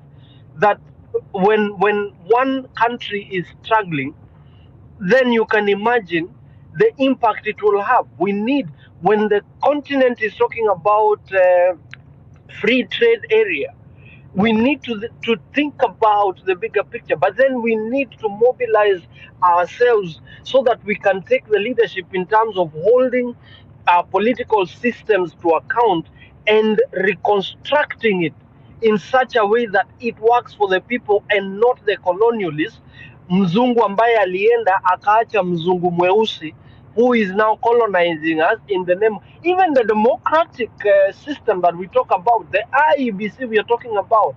We need to ask ourselves whether it is designed to work for us or it is designed as a form of slavery in the name of democracy. We need to rethink all this, and that is why this conversation is important, and that is why we need to stop it. We need to speak truth to power, and we need to end this fear and blackmail that our country is going to be doomsday if we send away William Ruto and if we have maandamano every single day.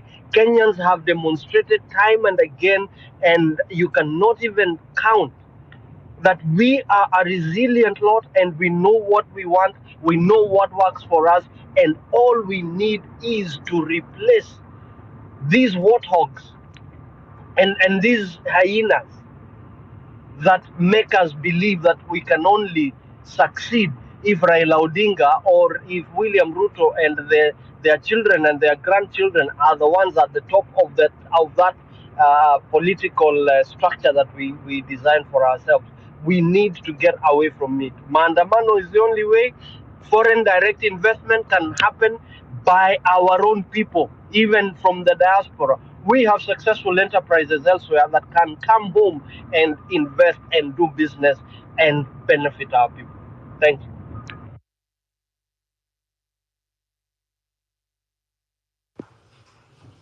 Thank you, Milton. Book, I want to bring you in. Honorable Neto, you can pick it from there. Okay, Maverick, then Comrade Buka. Neto, pick it from there. Yes, go ahead. Thank you, Hillary. Good evening, everyone. So, first of all, I'm going to speak about, or maybe I'll just mention about the foreign direct investment. So, I believe that investors usually invest in terms that are favorable for them. And I don't think that there's anything wrong with that. Now, what should be there is that our government is the one that bears the responsibility to ensure that the country is the biggest winner. Like even if we talk about the Adani and all of these criminal enterprises, the problem is not Adani. The problem is Ruto's government. The problem is parliament. Adani will do what is good for Adani.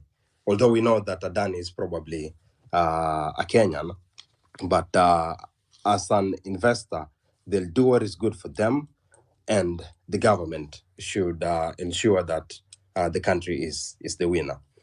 But that is not what I wanted to talk about. So I'm going to talk about two things. The first one, I'll talk about a snake and its venom. And the second thing will be, what is our priority? What do we want? What should we, in my view, focus on? So Kenya as a country is on a deathbed. The country is literally being sold right before our eyes. We see what is happening. We see the broad daylight theft. There's a disease, and the disease that is ailing us, in my view, is parliament. Because everything that is happening because it is allowed to happen by parliament. Chief and Shah, parliament. Rutoism, parliament. The cabinet that we have right now, it was vetted by parliament. Adani, parliament is not talking about that. They're busy talking about Gachoka's impeachment. The power that Raila currently holds is parliament. We've started talking about the prolonging of terms. Who are the people who are going to ensure that this happens? It's parliament. So who is the problem? Who is the problem? Because parliament is the gate through which all these things get into the country.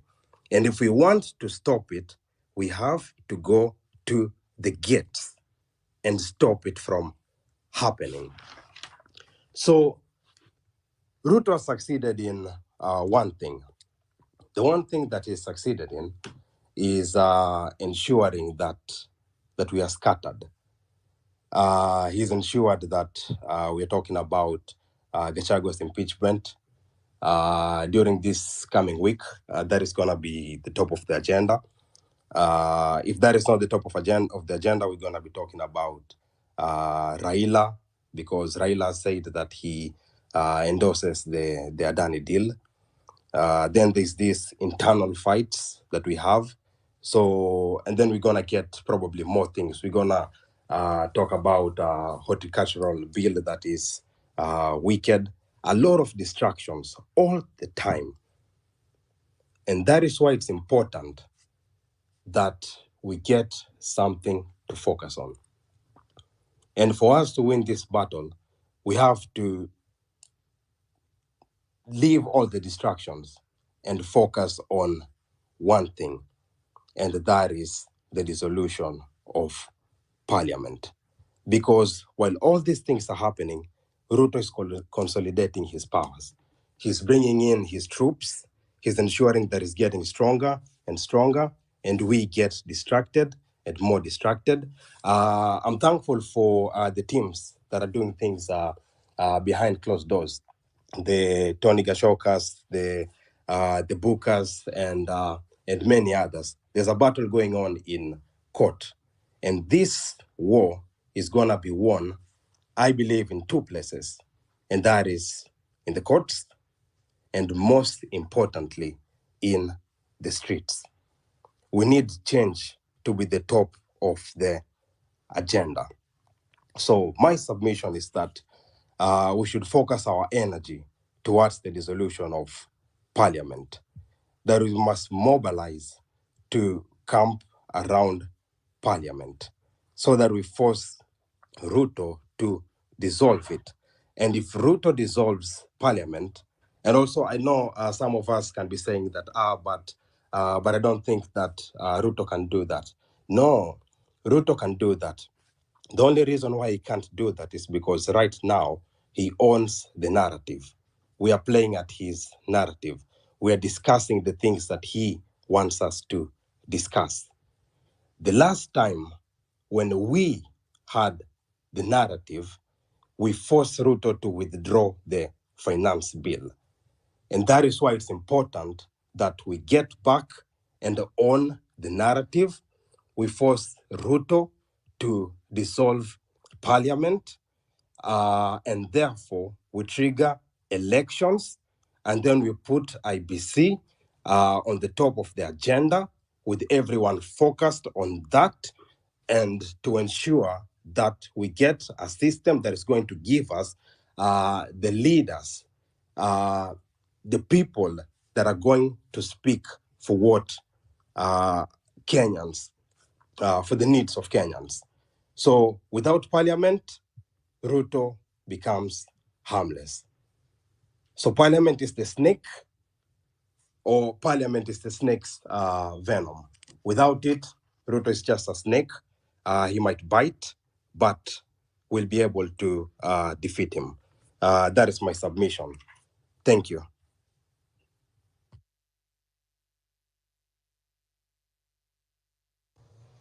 Thank you very much. Comrade Buka, you're coming up next. Yes, thank you. Thank you, my friend Agustino Neto. And of course, Hillary, you've been doing a good job in making sure that we have space to talk about issues.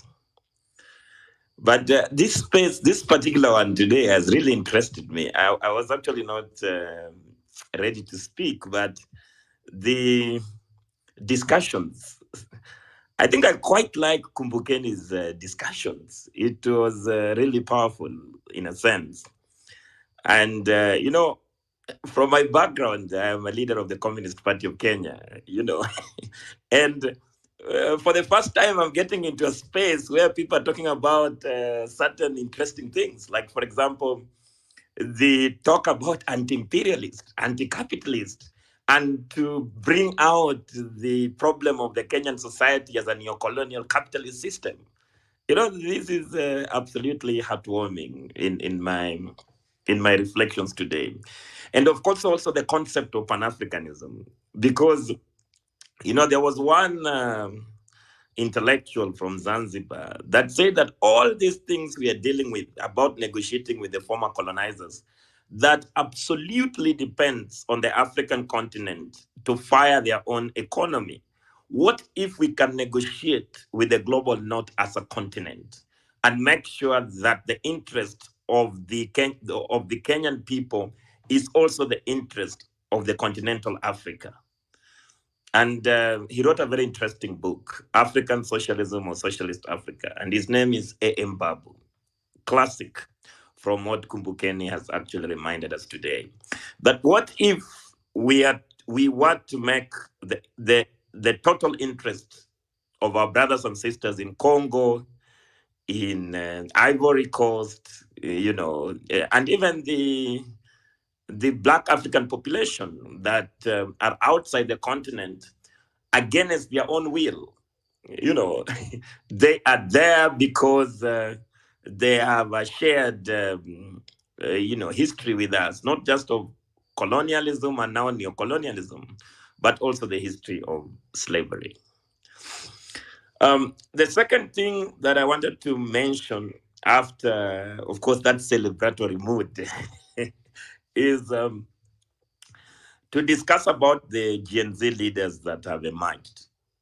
Because from the party, from the Communist Party of Kenya, and what we do with other political parties and at the National Coordination Committee for People's Assembly, we try to do an analysis. Because if our revolution was that easy, then it would have been useless to spend so many hours trying to analyze the Kenyan society and the forces of change, and trying to also bring out who is the Kenyan primary enemy in actual sense. I really like, Maverick has reduced the problems in parliament, but I think bourgeois parliament or parliamentarism has several weaknesses, because even though constitutionally it has so many powers, but it's actually a bought crowd by the executive. There is nothing being discussed in that parliament, comrades. Nothing completely. In fact, if there is any bill to benefit the interest of the majority, that bill is actually being lobbied by certain civic society, because even the NATO-led a case now that actually the Communist Party of Kenya has joined in an apparent way to dissolve parliament, in itself arose from a pressure from without parliament. And I think NATO led, at that time he was the member of parliament, and he was looking for himself went to court to make sure that this this bill did not this bill did not go through. And in fact, I think after that, NATO had to go to court and have it ruled under Justice Maraga. But even after Justice Maraga ruled, Parliament still remains in place illegally. So it basically means that Parliament is just a lapdog of the executive power, and every time that the executive want to pass unpopular, regulations in Parliament, they invite them at the State House Pavilion and feed them, make them drunk, and give them money and send them back to vote. I think all of us saw the stupidity in Parliament, even during the impeachment of Gachagua. Everything that Gachagua has been accused of, President William Samoei Ruto is guilty of. If it is corruption and tribal mobilization, Kenya Kwanza itself is a product of corruption and tribal mobilization. Is it not?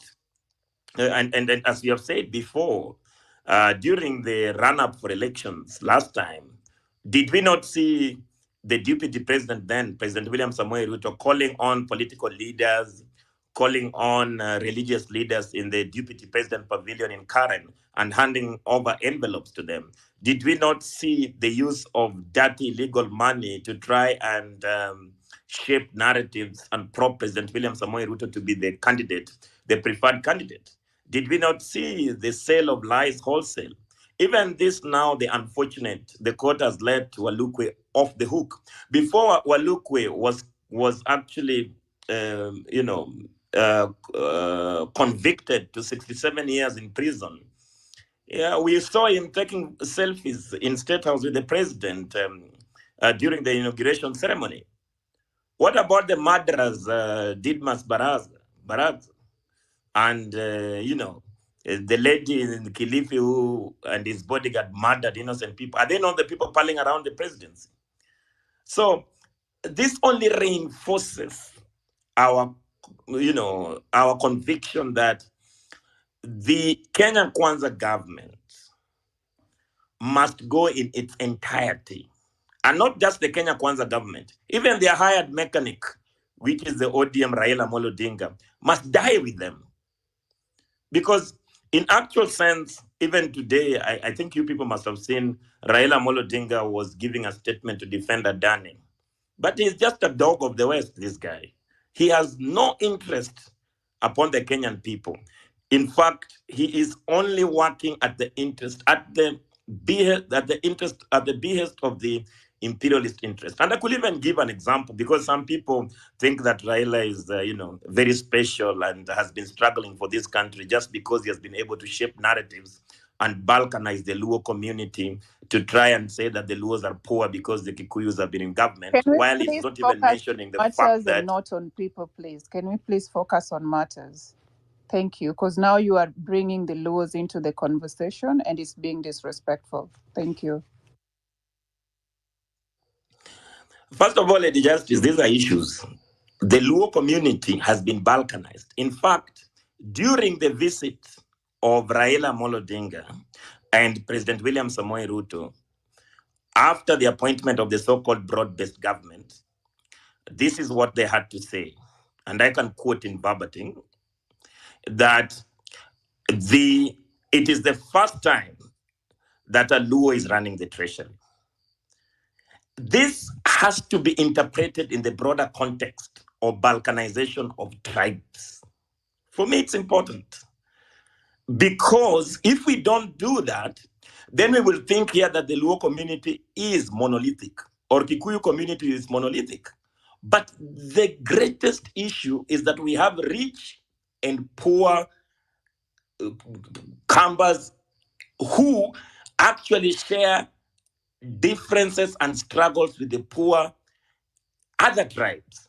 So the tribal question must be at the center of our debate, because that is what is being used as mobilization. There is nothing special about the Luo nation or the Kikuyu nation or the Turkana nation if we don't understand that even though the first president of this country, Jomo Kenyatta, was a Kikuyu, and the second president and the third president was a Kalenjin, it's also important to know that the presidency of Jomo Kenyatta as a Kikuyu benefited rich Kikuyus and even rich people from other tribes and subjugated the poor Kikuyus. This is not something that is rocket science. It's also important to note that even when the Kalenjin Moi was in power, the people who benefited across all tribes were the rich people across those tribes and not the Kalenjin community that still remain poor and suffering from landlessness. This is what we need to tell the people.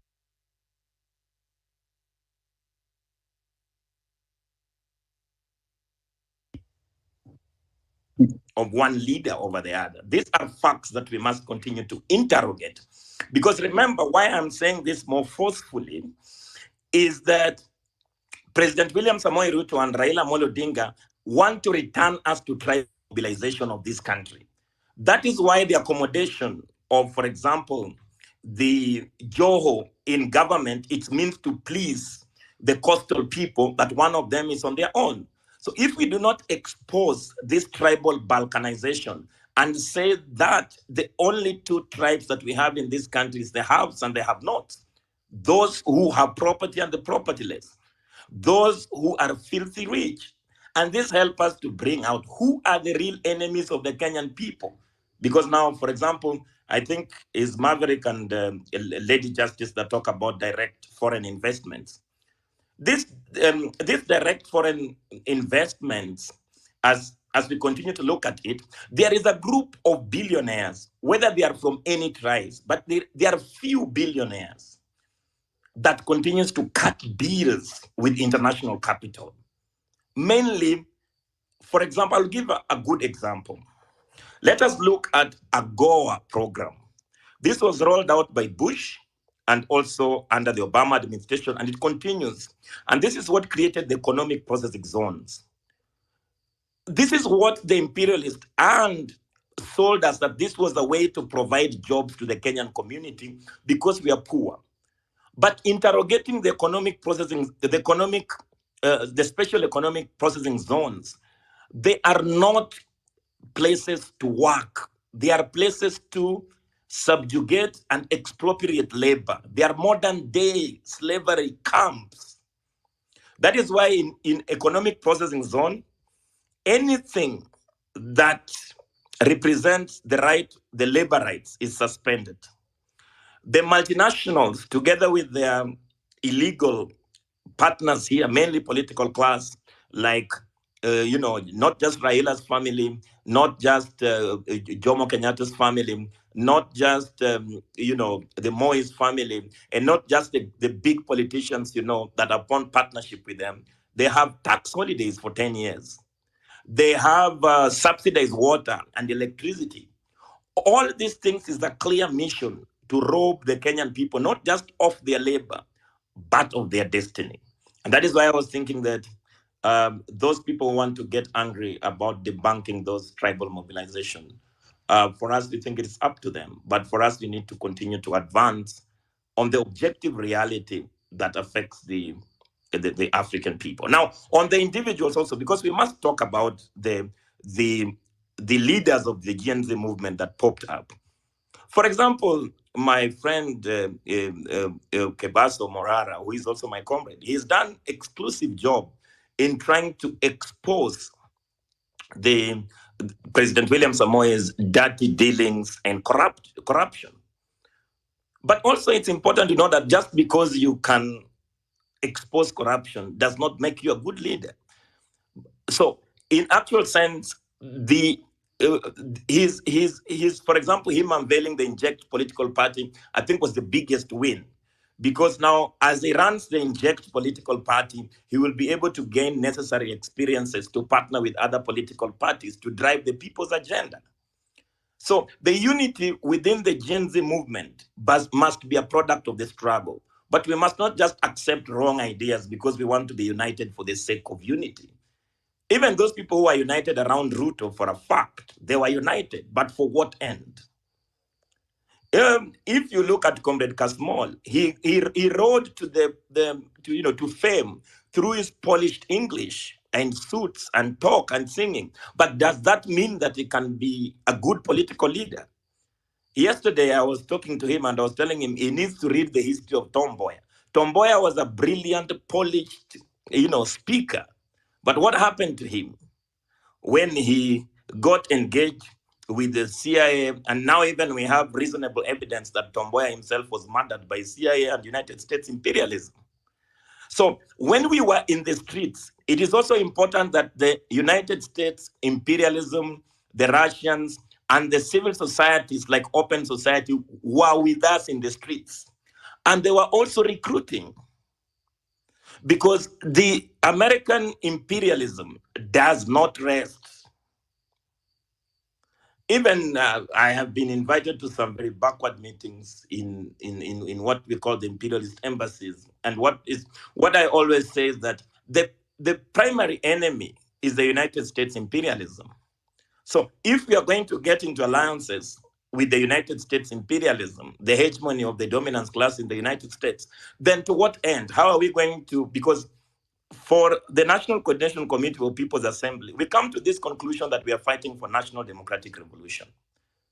Now, what is a national democratic revolution? In our own analysis, the national democratic revolution is to mobilize all democratic forces in our countries to defeat this comprado class. And what we define as a comprado class, it is a rich minority in Kenya that produces nothing, but they are filthy rich. This is the political class. In terms of building our productive forces, even on direct investment, they have such silly policies. One, these people don't want us to build industries. They want us to rely on service economy. So when we want to build, for example, sugar factory, they say, no, come on. Producing our own sugar is expensive. Let's bring cheap sugar from Malaysia. Let's bring cheap sugar from elsewhere. Because they know they will be able to cut deals by bringing sugar and making billions of money without having to protect the Kenyan economy. They are the architects of the death of Kenya, the KPRL, the only East African refinery that was based in Changamwe. This criminal class went and cut deals with the oil marketers to make sure that the policy that was outlined during the Kibaki regime, that the oil marketers must buy 30% of their oil on our national refinery, they went around the back, bought the refinery.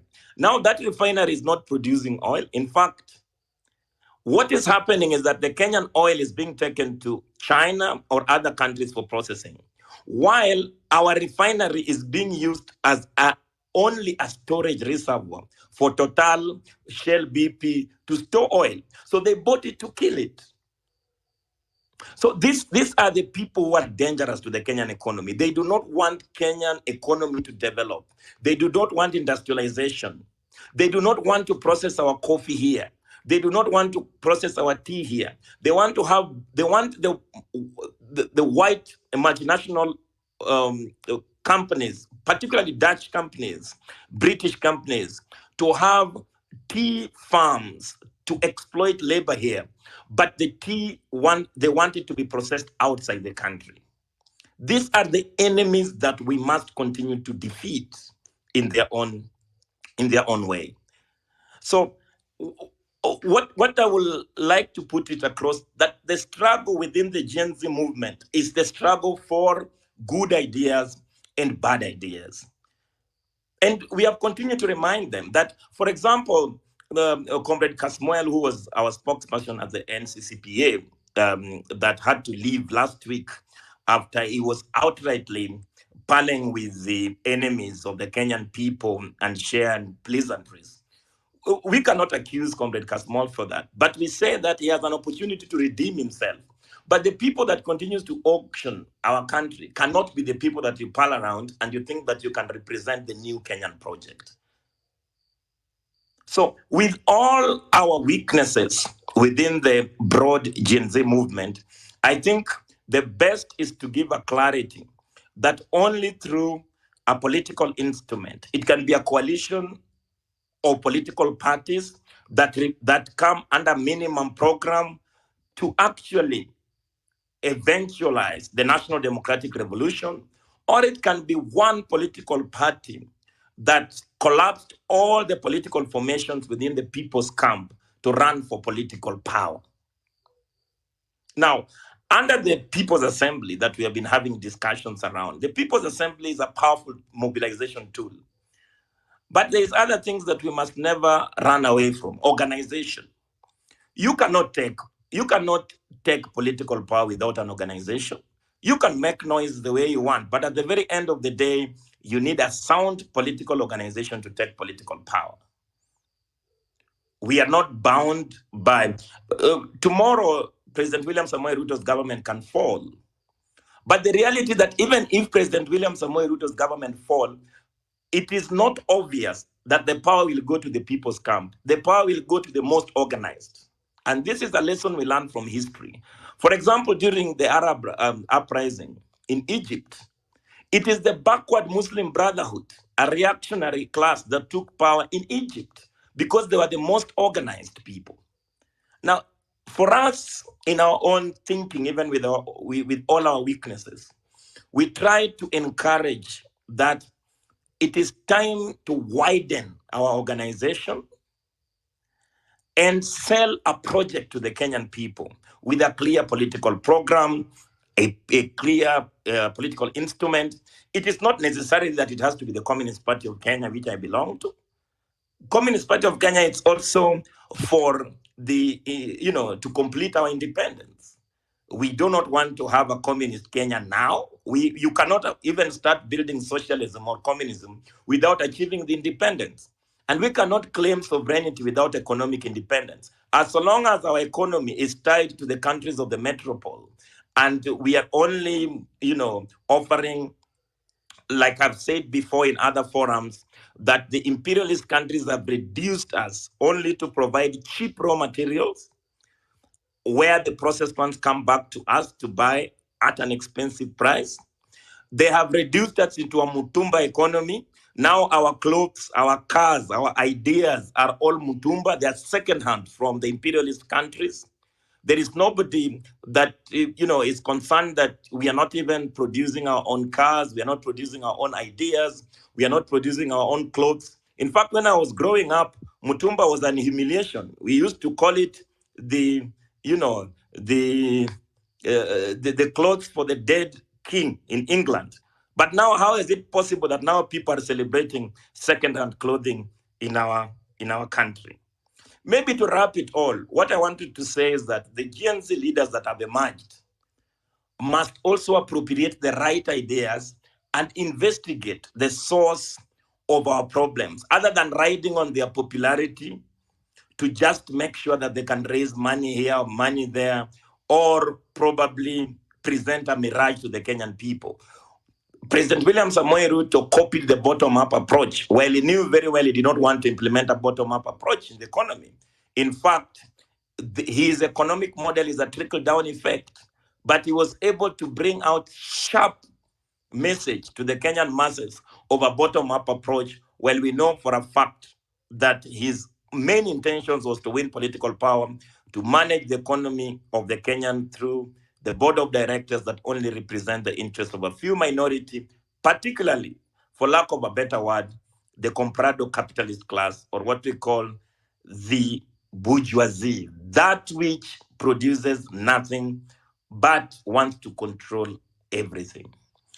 My closing remark is just to remind the Kenyan people that the struggle is a protracted struggle. The only way to rescue the Kenyan national project is to build power from below. So that if Bukangesa takes the presidency and, cheats the Kenyan people, we can rise once in unison to oppose his leadership, reject his dictatorship, and reclaim the power. So the only rescue for the Kenyan masses is to build a popular power from below through their own political initiative. Thank you, and thank you very much. Thank you very much, Comrade Puka, for those insightful remarks. I see there are a couple of requests that I'd like to give a chance to speak. If it's okay, I'll give like 4 people who've been on the waiting. Wood Gilando, you'll be first, and then Tom Boyer, and then Bernard, then SK Sakwa.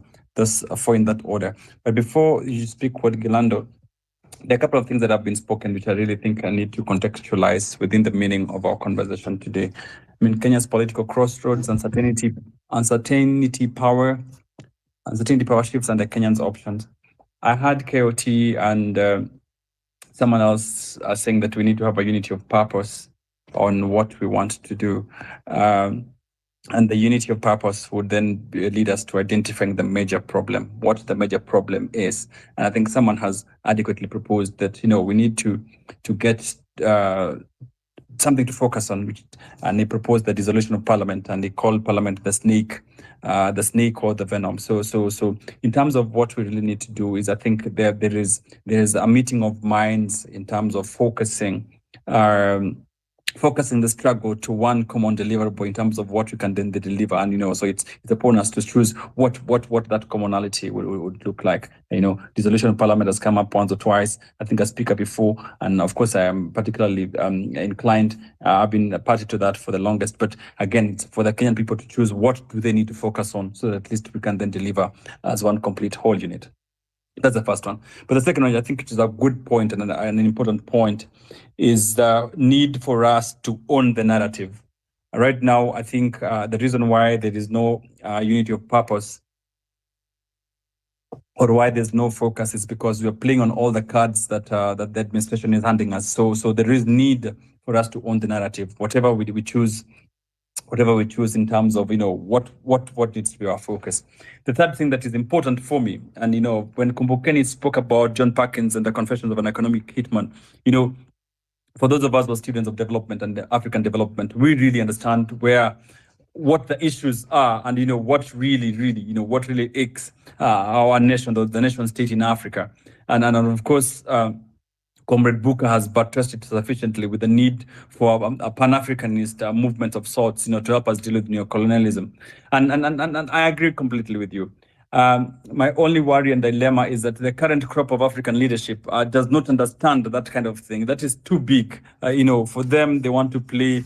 They want to play on the surface. To explain to them that we need to disrupt capitalism and imperialism. Is to tell them complicated things. These are people who want to release my friend John Waluke from theft. So we must first of all capture state power, and that's why I want to move to the next thing. We must move into capturing state power, so that those of us who appreciate what needs to be done for Africa and for Kenya, for example, can then move to that mental space. Otherwise, to tell this current House of Parliament, which Book has appropriately said is a boat parliament, and I agree with you completely, to tell them to think Pan-Africanism if they cannot think about Mrima and Luo and the Rift Valley, I think that's too complex for them. So again, you make some couple proposals which I agree with. A coalition of political parties or collapsing into one big political party that you would then face off these guys in a more structured manner, or however you form it, if people want to come to coalesce, because the organization must be structured, it must be orderly, it must have some form. You cannot go into politics twiddling fingers at the end of the day and hoping that you're going to deal with people who've been here for 60 years in an unorganized manner. We must focus this in a way that we need. And that is why the point that you make, that this is going to be a protracted struggle, which needs sound political party organizing for us to help take over. So I really think that that's what I wanted to see in terms of just helping focus parts of the conversations that have been going on. But would Gilando, let's hear you now, and then the three other speakers that I requested to speak. Thanks. Neto, I also think I agree with him on the speaker about the accusation leveled against Gachagua also mirrors the same issues that we are witnessing under the KK regime. I think the issue of ethnic balkanization is still very much alive. It's unfortunate that the tribal dynamic continue to dominate our national discourse. I think we find ourselves caught in the same cycle of using tribal card as a means of political manipulation, whichever tribe or whichever side of the aisle we are. And that's what has been dividing us. It's crucial we confront this reality to seek an inclusive government. I think that is also my take on that. Thank you. Thank you very much, Comrade Abdi. Thank you so much. Wood Gilando, Tomboya Bernard, and Kef Sakwa. 3 minutes each, please. Just make it sharp and focus. Thanks. Excuse me, Simiwa, is my time gone? No, please, you have 3 minutes. All right. Okay, I'm very glad to join this space. Thank you very much once more, Shimio. I just want to take a brief note to the public on observation on civic education that we are having. I think it is changing the life and the system of our politics. But then we have to always brainstorm and contemplate on the strategies that we are giving this civic education, because in all corners, the government that is worsening the situation of the livelihood of Kenyans is infiltrating the Gen Zs, the youths, and other people who are very loyal to guide us in the direction that we are supposed to take. The course of rehabilitating our sovereign powers as a country is becoming messy, since we have spent a lot of time in illusion, making a lot of superstitious strategies on things that are overwhelming, the plans we have to do, the comeback that we have to put in place. But then the actual ground, we do not have the energy and the vigor that we always give when we are having a discussion. I want to urge every youth or any person of goodwill that is listening to take course in the rehabilitation of the country, that still we should not lose hopes. We have very good leaders, very strong and very determined to put us into a better place as a country. But we have to start the course of rehabilitation from our minimal ward levels, constituency level. We should not just look at the national level. The problem came when the government found itself with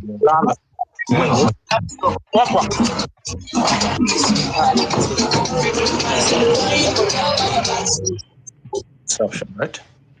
All right, thank you.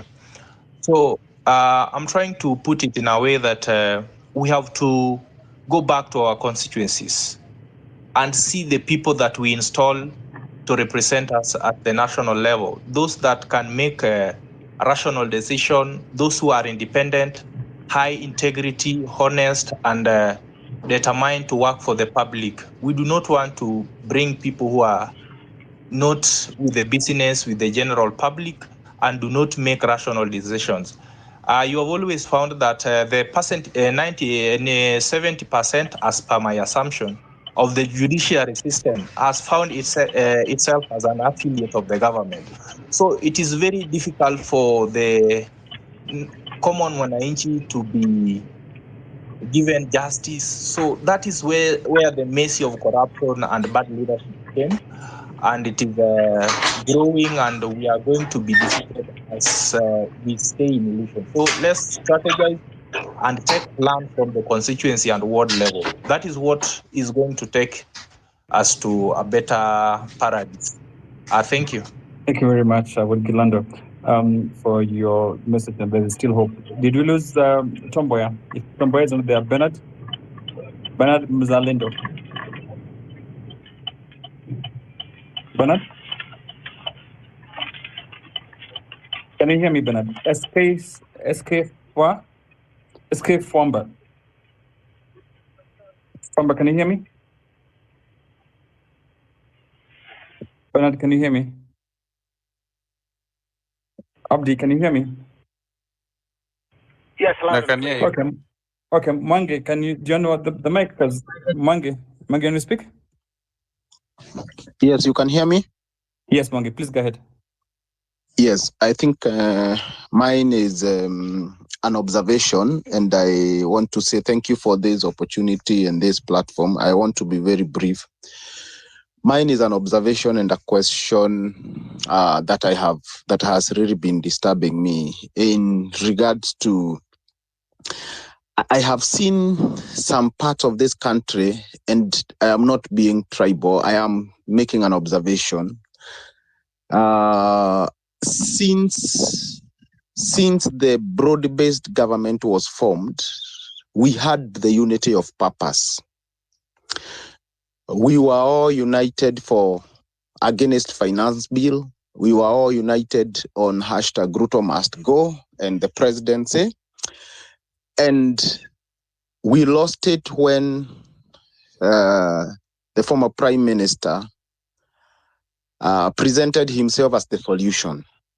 And you can remember from that, there was a serious uproar. We got actually to serious tribal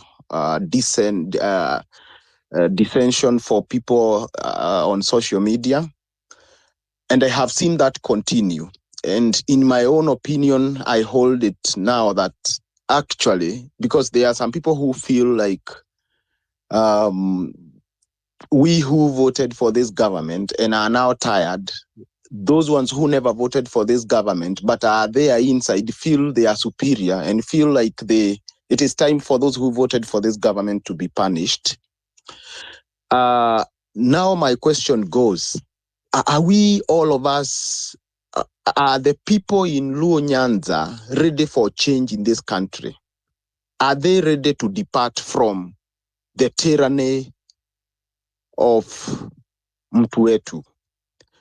I work as an agronomist who moves around, and I have been a person who has moved in several regions so far.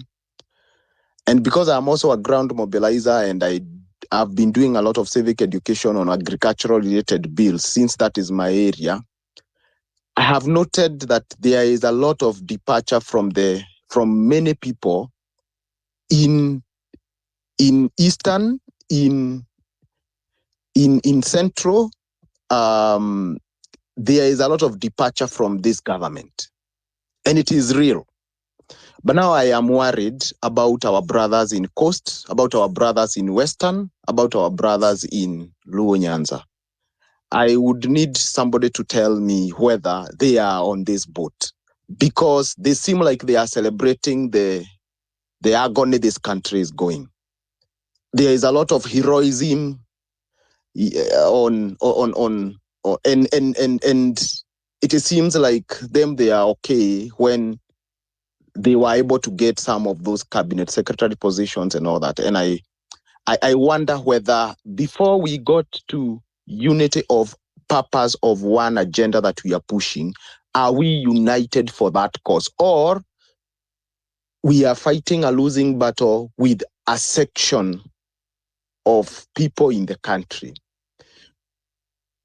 And when I say that, I am not pessimistic. I am saying that because if it is change, it needs to be from all corners. I am for great change. I am for change. That's why I'm sacrificing my life to do civic education. But are we having people who are doing serious civic education to redeem our brothers in those other areas? Now, Baba today has sanitized Adani. I mean, is it now sanitized in Luo Nyanza and Western? Is the anger, has it increased or decreased? Honestly speaking, I think I would want somebody to help us understand that. And number two, I think if we are all together, then we can push for Ruto must go. We can push for dissolve this parliament. Because on the other hand, assume this parliament is dissolved and we have fresh parliament from the side that feel that we need change. And we have the old people parliamentarians go back from the other side who feel that it is their people cannot leave parliament. So we still are going to have a dissolved parliament, yes, with new parliamentarians, but with maybe half of it of influential who are used to be used as puppets by the executive. So I think we need to have a holistic and a wholesome approach from every angle of this country. Our country is made up of more than 42 tribes. So we should have every tribe represented by majority.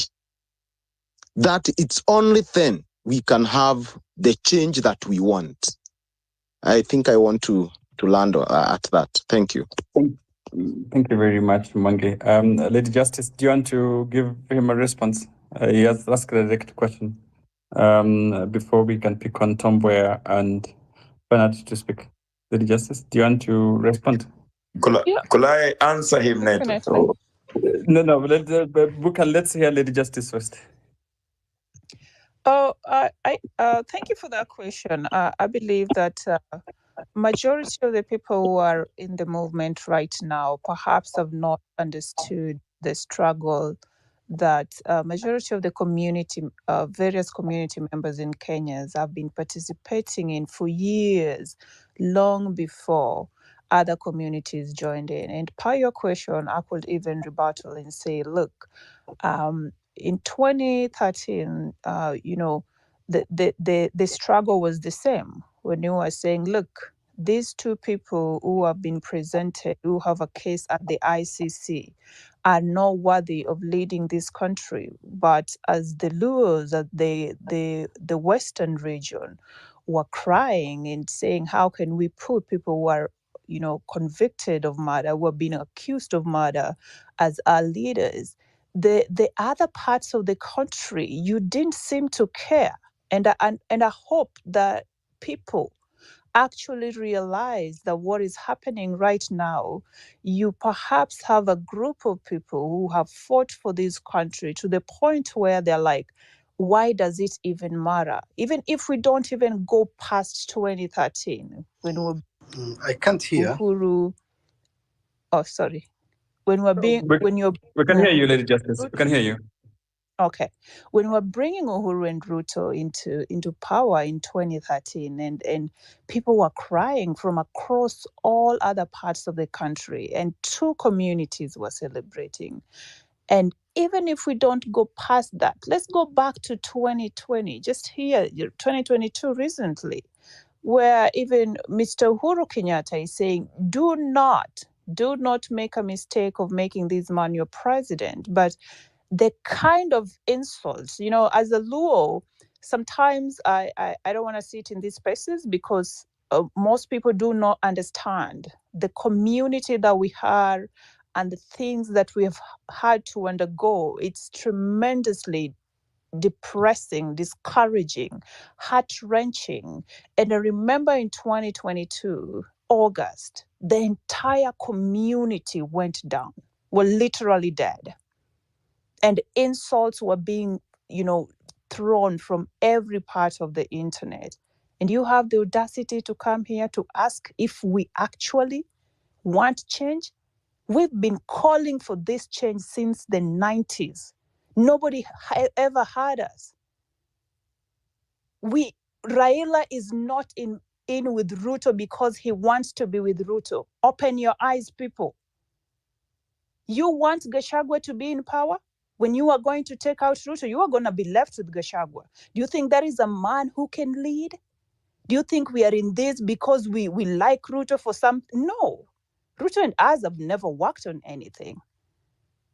Please, we are not here trying to say that, oh, we are not interested in change. We are interested in change. But the conversations that continue to happen on these platforms every day, people come here and you think you want to trash the Luos, you want them to be able to join you in the movement. You can trash them whenever you want. That is very wrong.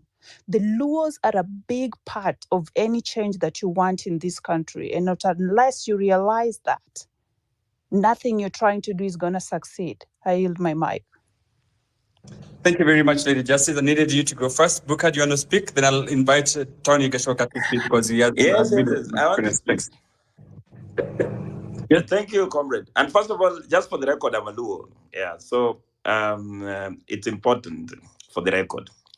The first thing is what is called the fall consciousness, where a bigger part of the community has been convinced that one of them is fighting for them, while in actual sense, one of them is only fighting for their own stomach and interests. For example, I don't think Gachagua represents the best of the Kikuyu community. There are many able men in the Kikuyu community that has this country as heart. And I also don't think that President William Samoei Ruto represents the entire interests of the Kalenjin community. In fact, I think he's the worst of the Kalenjin community that has actually seized power. And we can give more examples in that end. But the question is that the sociocentric politics to balkanize a group of people that have paid a price for the Kenyan struggle is historically incorrect. And I could give a few examples. When we talk about alienation from the national economic project in Kenya, and then we say that the Luos have suffered because they have been alienated from the national economic process in this country, is not entirely correct. In fact, the problem of squatter problem and landlessness, look at Mpekitoni, look at Voi, look at Kisumu. Who are the squatters there? Are they not the Kikuyu people squatting around the land that was stolen with Jomo Kenyatta and their cronies? So the project of the Luo Nation, even though since independence, there are a few, in fact, Raila Amolo Odinga does not represent the interest of the Luo community. He only represents his own interest and the interest of those people around him and the rich billionaire class in the Luo Nation. He has never cared about the Luo Nation. Even when he led them into tribal wars, every electoral circle, he still sucked their blood by cutting deals and not demanding for the compensation of the young, poor Luo community that continue to suffer under his deals.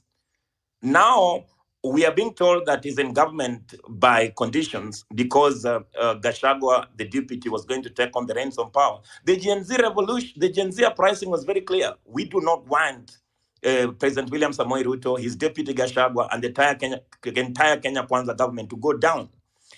The reason why the Kenya Kwanza government has not gone down is because Raila gave them a living, a lifeline to survive an extra day. And that lifeline was not given to Kenya Kwanza government because they wanted to serve the Luo Nation. No. Raila wanted the AU position. He wanted positions of privileges. He's one of the billionaires in these countries. He's an imperialist stooge just like Ruto.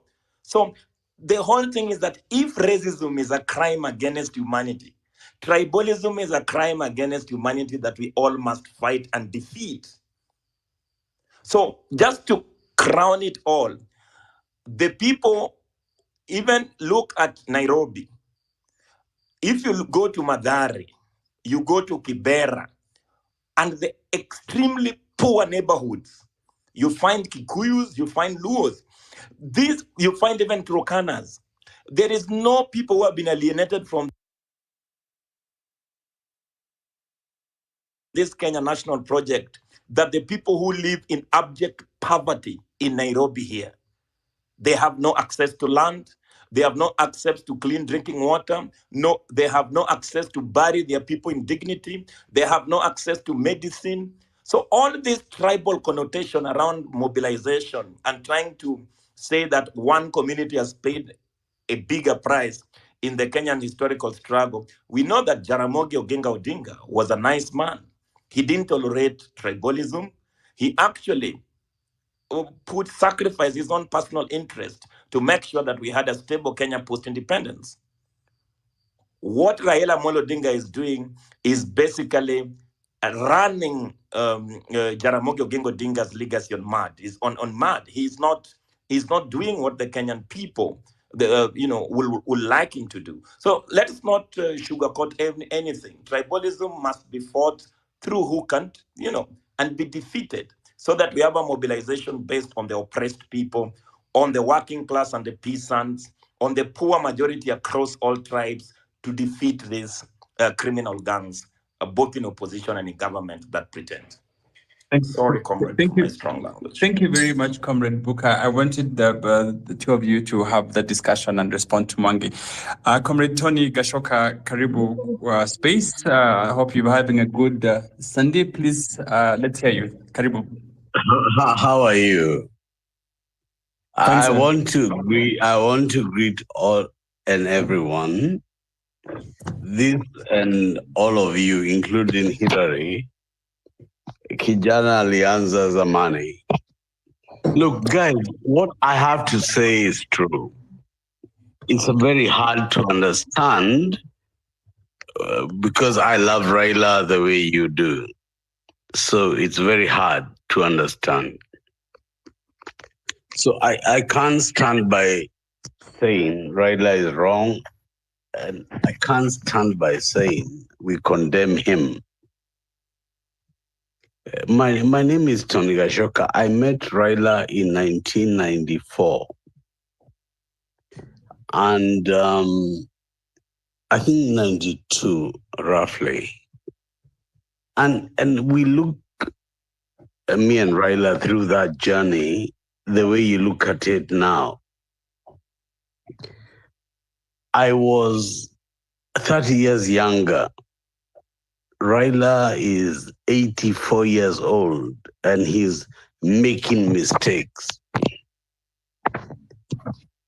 I just want to say that for me, Raila is not just a politician, he's a father, a grandfather, and a really important Kenyan. And why everyone is not happy is because nobody wants to fight Raila, even me. Even me. He is just a guy who, had a very hard life. And Raila, why are you doing this? Go back to what happened and why Raila is doing this now. I think that Raila was obsessed with the Kikuyu validation. And he had to be elected in Azimio because Uhuru said so. Now, there are so many things I can tell you before that and after that have changed Raila. So guys, forgive him. But my problem with Raila is not about why